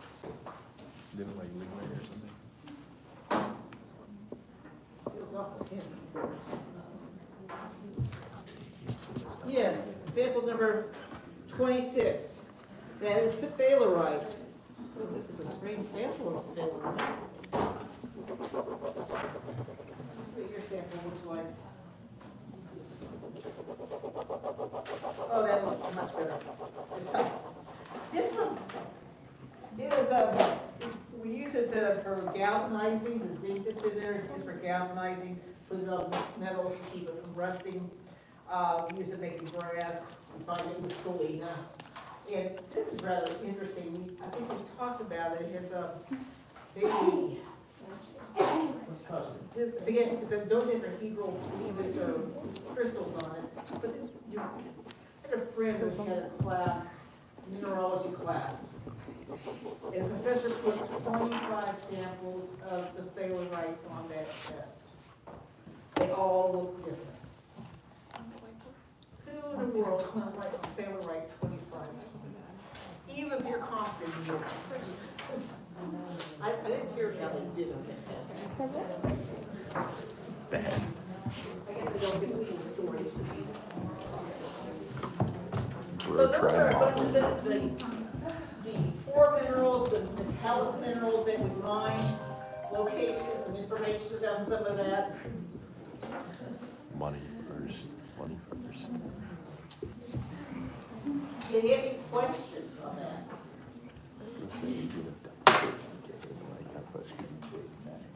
Chromium, with different ways these deposits are formed. We've already talked about some how they're formed, but in chromium, it had crystal settling. And this stuff, Alright, what do you take? PayPal. It's in my bio. and we have material going through rock beds. So we have different beds here, and we have, I guess there's like a seam there, and we have material going in there, magma going into between these rock layers, and it starts crystallizing. And the chromium will, or chromite, it will precipitate out and be on the bottom. So that is crystal settling in a cooling magma. Here's the diagram that was in your book of okay, sill. I'm kind of blank on the name, where we've got those going into two layers of volcanic sill. And so we have the chromite, And I'm sort of broke. chromite being crystallized out. And the seam in South Africa, the seam itself, with this layer of the crystallized, is 4 feet thick. So it's one that is being mined. And that doesn't look very exciting as a raw sample. No way. We've already talked about hydrothermal deposits. We talked about contact magnetism, where we have material coming in from other sources. So we've got right this area is crystallizing out, where we have material coming out of the magnet chamber, going in and crystallizing outside. We talked about disseminated deposits, where we have material that just goes throughout. Liquids go through the rock, carrying little bits of copper, and crystallizes throughout. We talked about hydrothermal veins, where the materials are pulled up through veins, through cracks in the rock, carrying fluids, crystallizing out there. And we talked about the hot springs deposits, basically the ocean ones. Doing great.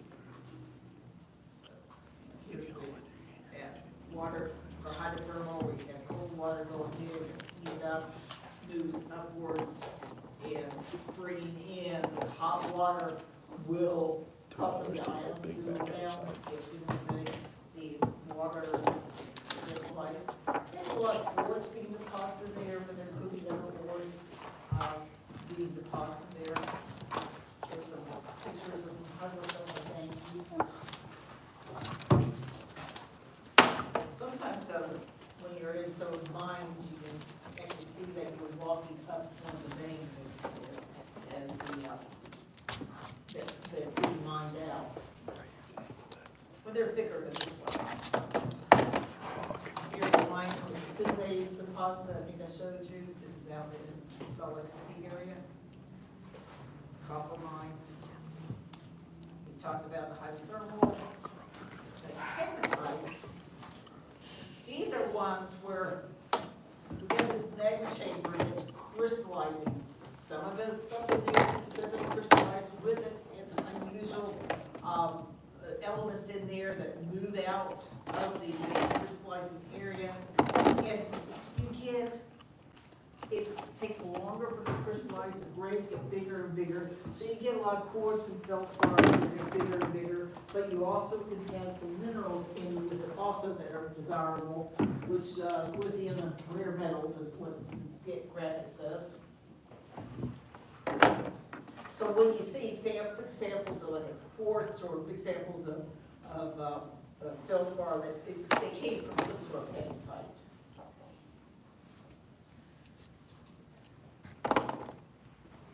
Chemical precipitation is a sediment. This is up in Michigan, back in the pre-Cambrian time period, so greater than 600,000 years ago. In the oceans, there was sediment coming down. Some of the sediment had iron in it, but there's no loose oxygen, so it was just settling down. And then after we had algae being developed and they were producing oxygen, then these irons started being oxidized. They turned red. And so these deposits are iron deposits that you can see quite pretty, very pretty now.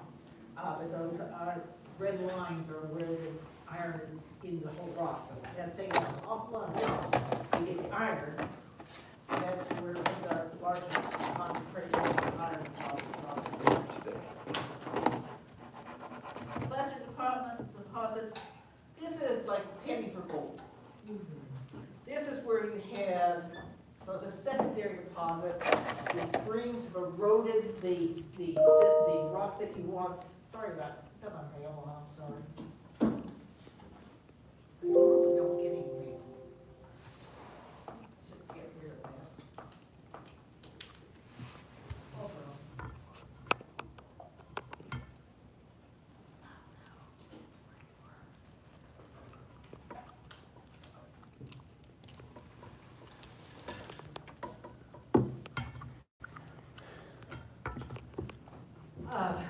So you have ores that are in solid rock, the rivers are going through because it's weathering, the sediments that are in the stream being carried downstream. And these placer deposits are just the sediments that have developed in like a sandbar, like right here on the sides of the river. Because the river is coming down, meandering, it's cutting on one side, depositing on the other. So these could have ores in with it. This is showing a waterfall where you can have sediments and placer deposits at the bottom of the waterfall. This is just some depressions in the stream bed where some of these have settled. So it's places where the sediment has settled and then just keep on going downstream. And concentration by weathering, calcite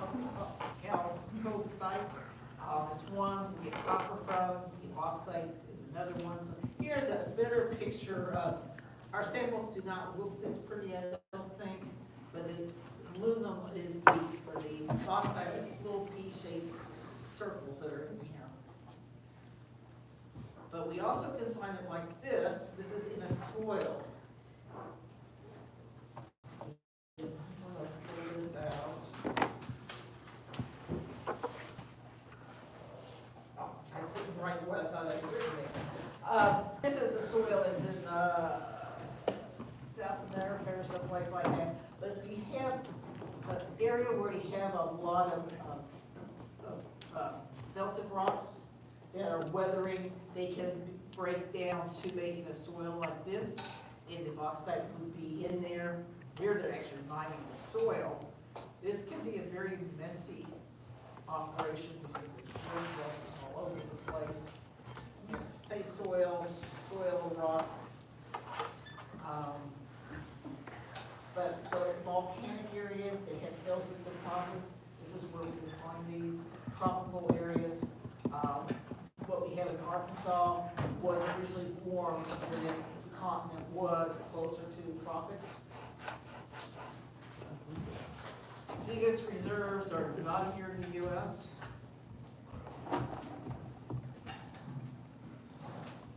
This is over in Africa, with the African nations here, Australia, Brazil, that must be several countries. Vietnam, Jamaica, that's where I've seen it, is in Jamaica. India, Guyana, I don't know the country, I'm sorry. China, just lots of others. Our little purple area, it is so small, you cannot see it on this map. Our reserves are so tiny for on that pie chart. So what we need for aluminum has to come from someplace else.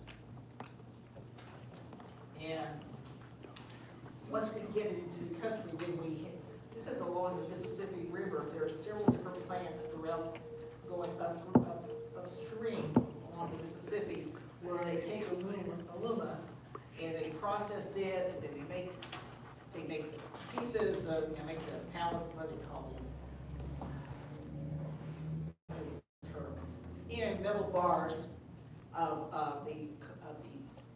the aluminum, and then eventually gets made into like, sheets or wires. But different plants do different things. And this is a series of four different ones that are along the Mississippi River. We have to take them through, New Orleans, and then it just gets processed going up. So for other type of mining, we already talked about underground mining. A lot of these mines are underground mines where you go down into the mine, and then you have shafts going around. I'm not using the right terms. There are certain terms for this initial shaft and these other ones. Just they mine it out, open pit. Usually, okay, the underground mines are this deep. Open pit, if it's close to the surface, we can do open pit mining. And here's a picture of open pit mining. There's an amazing picture there of that. Strip mining that we talked about, and then the placer mining, which is just more than just panning for gold there. So strip mining has to be really close to the surface. The open pits have to be close to the surface also, except for if it's copper. Then it can be really deep. You can just mine out all the rock and process out the copper, because the copper is so valuable, it makes it a reserve there. Makes it economic to do it. What type of mines have you seen here in Kansas City?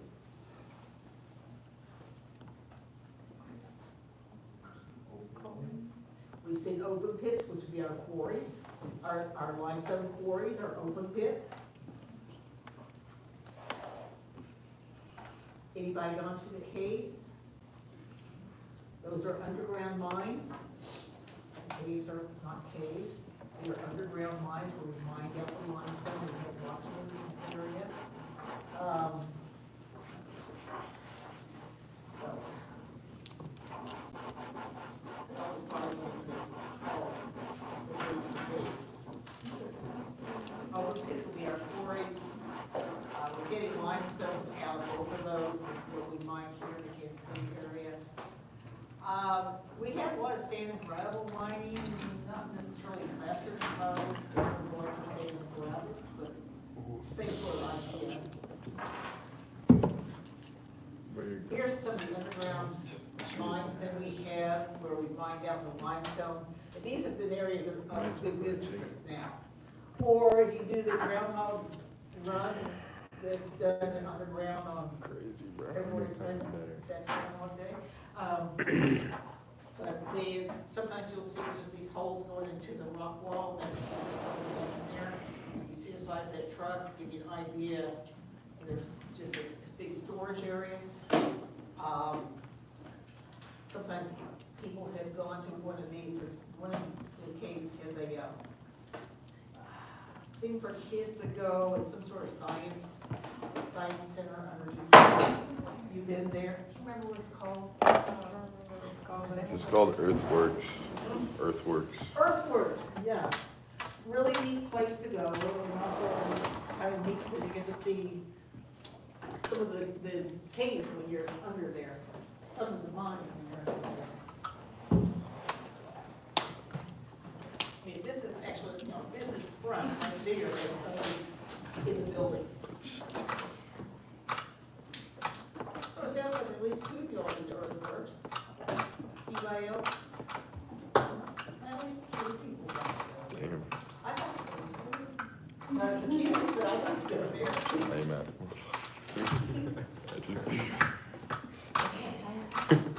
Non-intelligent resources. What mineral do you get salt from? Halite. Oh, do we have any halite in here? Find the halite. Ooh.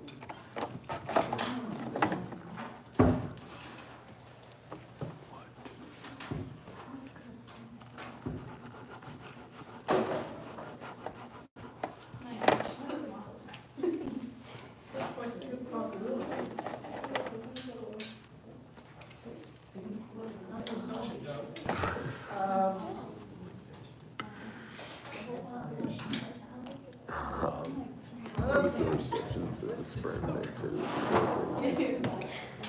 This is what it says.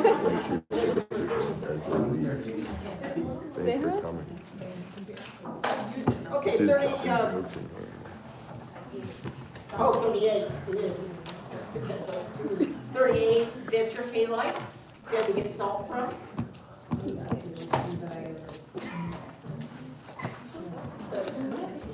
Peru and water. Some crazy rocks To get salt, drawn. there's different ways we can get it out of the ground. We can Crazy rock. evaporate it, actually not out of the ground. It's It's just just the taking drawings. salty water and evaporate it out.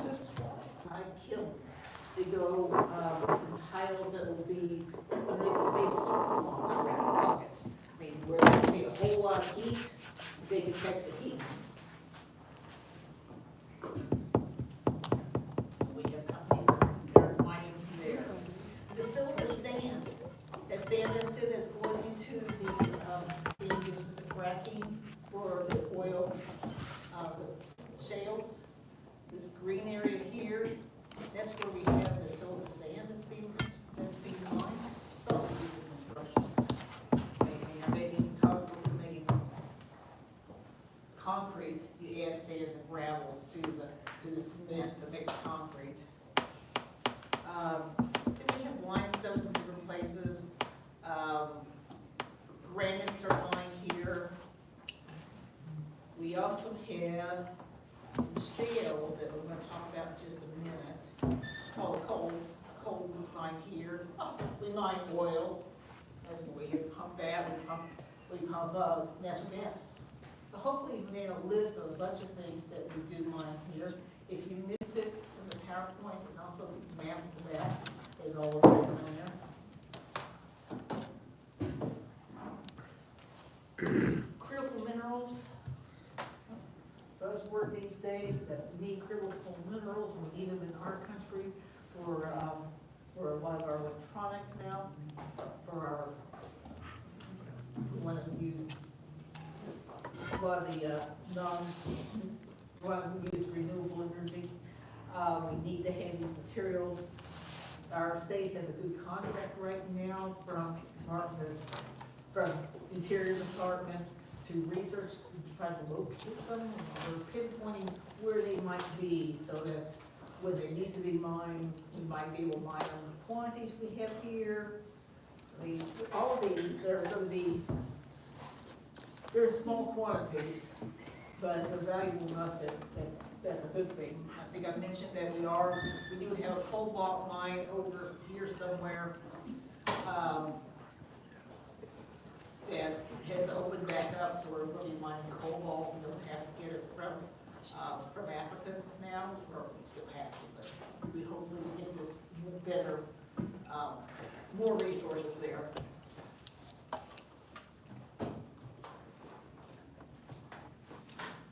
Another thing we mine shale. This is those factories. I'm a member of the Association of Missouri Geologists. They have a field trip every year, 2 field trips every year. And they used to be, they do one, look at quarries, look at rocks, then another one, the more interesting one, where you go through factories. Factories or power plants and things like that, maybe other people, we are not doing those anymore. I find them more interested in going to a quarry and looking at some limestone, because it all looks the same. But anyway, so this is, I went through the Haydite factory. And I mentioned to my mother-in-law that I would go into a Haydite factory. And she knew exactly what Haydite was. I was like, what in the world? So my house is made out of Haydite. What looks like concrete block is actually made with Haydite, which is just cooked shale. It is where you take the shale, you crush it all up, you basically melt it, crystallize it, and you end up with these pellets. And it can be used as an aggregate to make concrete blocks. It can be used for landscaping. But it's lightweight, but when it's in the concrete blocks, it's strong. The house is still there 70 years later. However long it is. Here's some that's used in landscaping. So that's another thing, we mine the shale to make Haydite. factory is, right up here in Platte County. I was thinking it was Buchanan, but staff says it's in Platte County. So nearby, it's not one of those you normally tour. A lot of other plants we have are, right here, they have our electric generating plants on here. This is all just different industries that use the different resources. We have in here.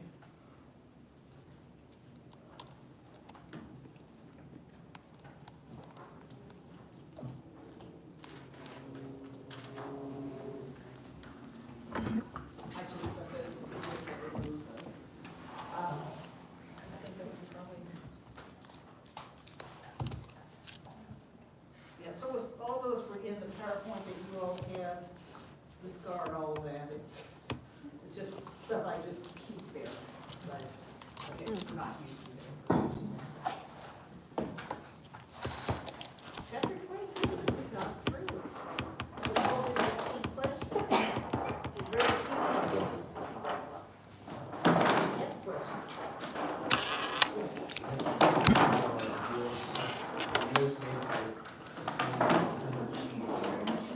Have questions. Just open Facebook. What the fuck is that? Oh, hell no.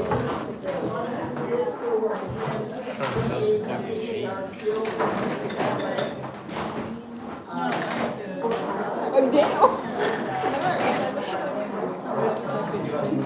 Bro, he's a backbencher, I just Why realized. did you get back there? Bro, what are you talking about, bro? I don't. Yeah, before they. You all have What are you talking about? any Yo, questions before that's about. Sarah, I hope you know. my question is, why are we having a quiz today? That's why I don't want to lose it. Two. Reserve, the numbers go up and down so much. And then that's the way it's going. So it's not official. Yo, would you buy somebody with no profile picture? Fuck no. So you recommend to put a profile picture? I have like, Yeah, just take a picture.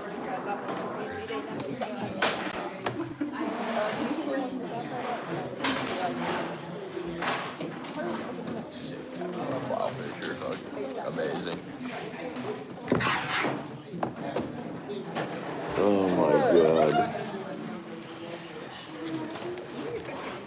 You need to shut. I don't know what's going on with the What are the 3 shortest words in the English language? You said. You said, what are the 3 shortest words together in the English language? Is it in? Is it in? Cause- Is it in? It's not that Yeah, I had somebody in the class that spelled wrong. it's just letting me connect to the guest. No quiz? Huh? No quiz, I don't think. Okay, why do we have a piece of paper for quiz? Somebody just walked out, didn't they? Damn. You spell run for me?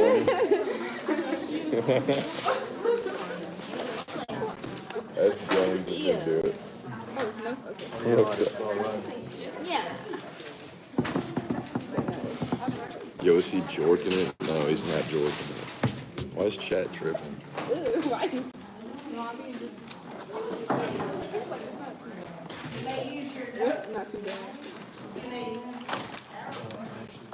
Yo, can I get you a pencil or pen? Ed. Want a pick? Can I get you a half piece or whatever?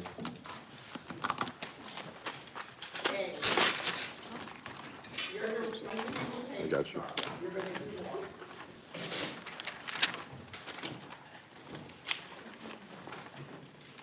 Question 1. Question number 1. What geological resource is mined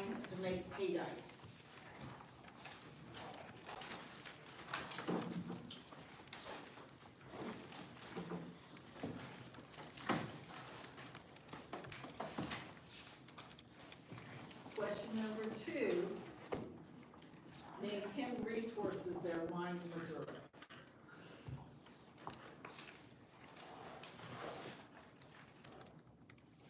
Those are 2 questions for the quiz. You may use your notes. You just wrote that down. Yes. Can you repeat the first question? What geological resource is mined to make haydite?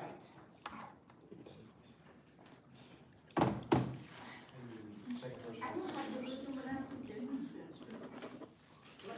I don't like to listen without doing Just put your, this is question 1, and then now number 2. This is mine. Yes, the answer. Yeah. And Yes. yeah. 10 resources that are mined in Missouri.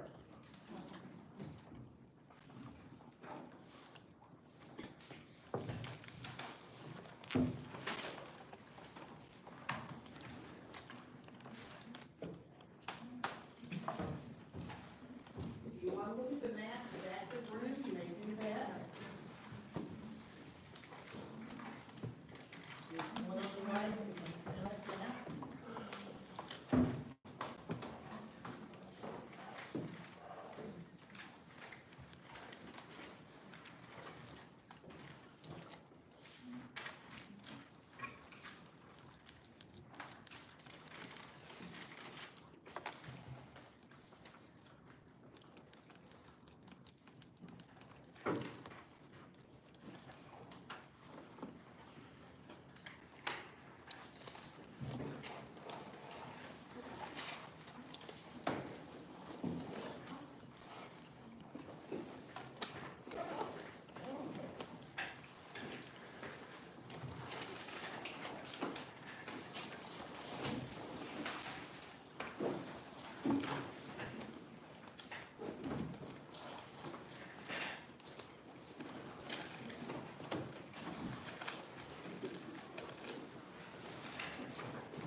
Come back. Alright. What was the first one? I have no clue.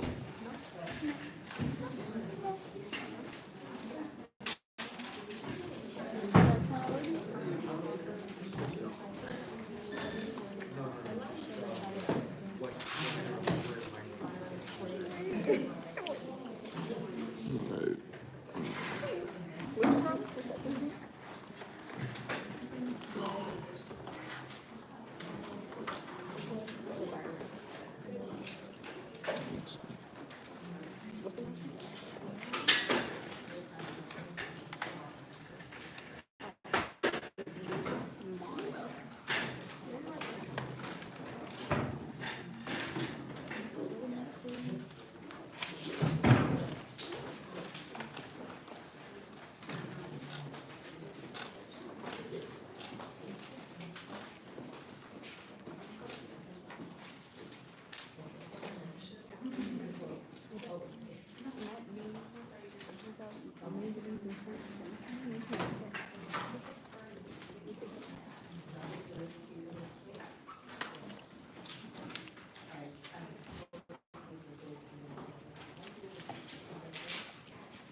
I don't know why it's connected to my old phone.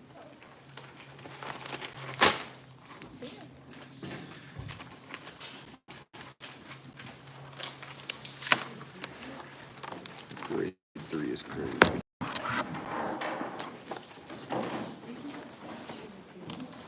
What was it? Today. First one.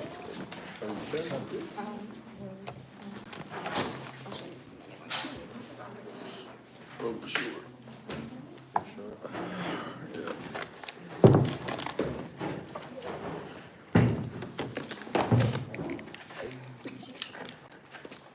shit.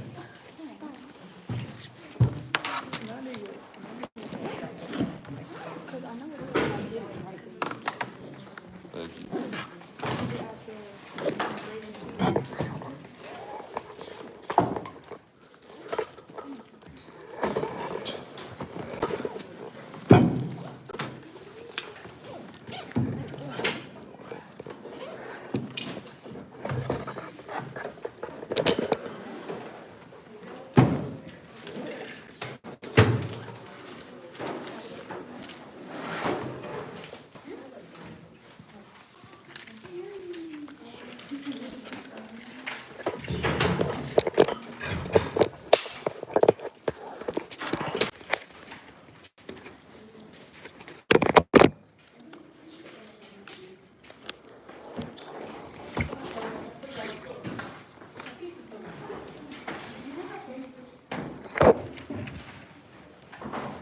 Grade 3.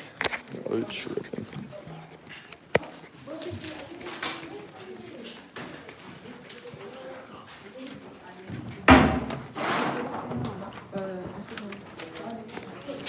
Bro, you See didn't like even. 4 different answers in there. Bro, I didn't even send $2. Bro's capping. Spencer's the real goat. W-Mans.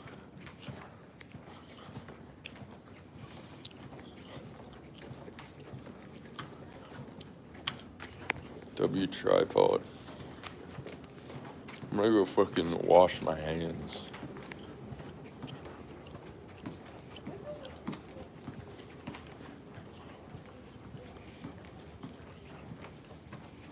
The real goat, bro. I'll go into my pocket.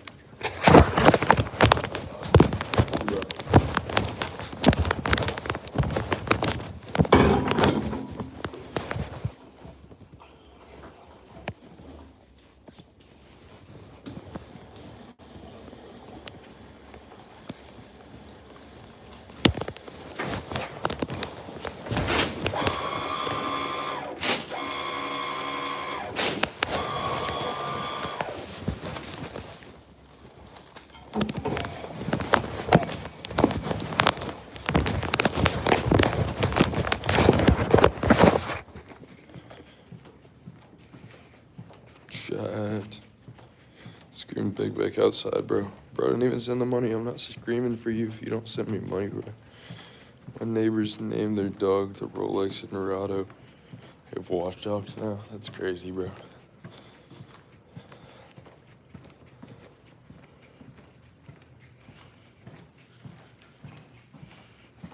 Bro, you sent $10? No, you didn't. I literally checked. I literally checked, bro. If you're lying, it didn't go through. Yeah. I literally checked, bro.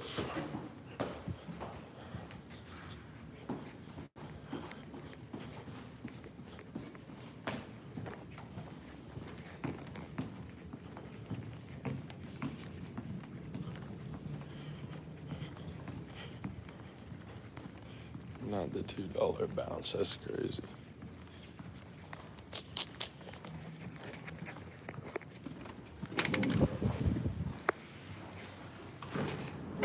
$2 check bounce.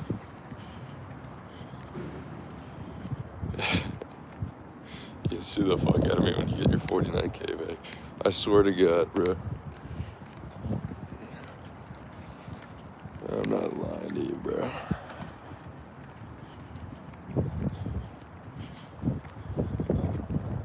You sued me over $2. That's not even worth it at that point. You're gonna pay like $10K in lawyer fees.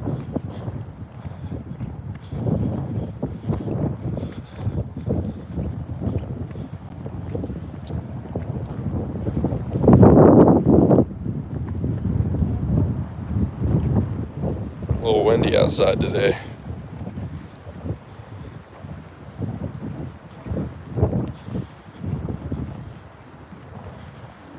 All right, chat. I'm gonna get off here. Thank you guys for joining. I've been live for like 2 hours, 20 minutes. So I'm gonna get off. You paid it. Yeah, bro, I swear it didn't pop up. I can send you a screenshot of my PayPal.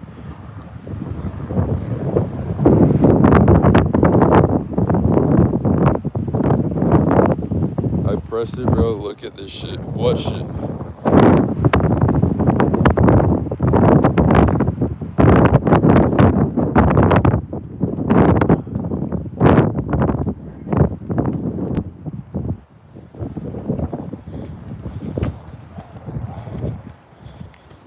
I'm looking. Didn't go through.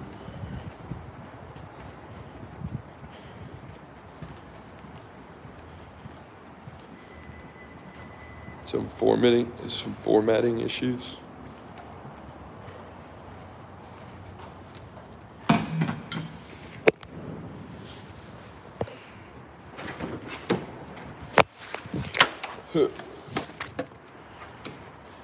You're good, bro. Alright, well, I'm gonna get off live for now. I'll be back on later, though.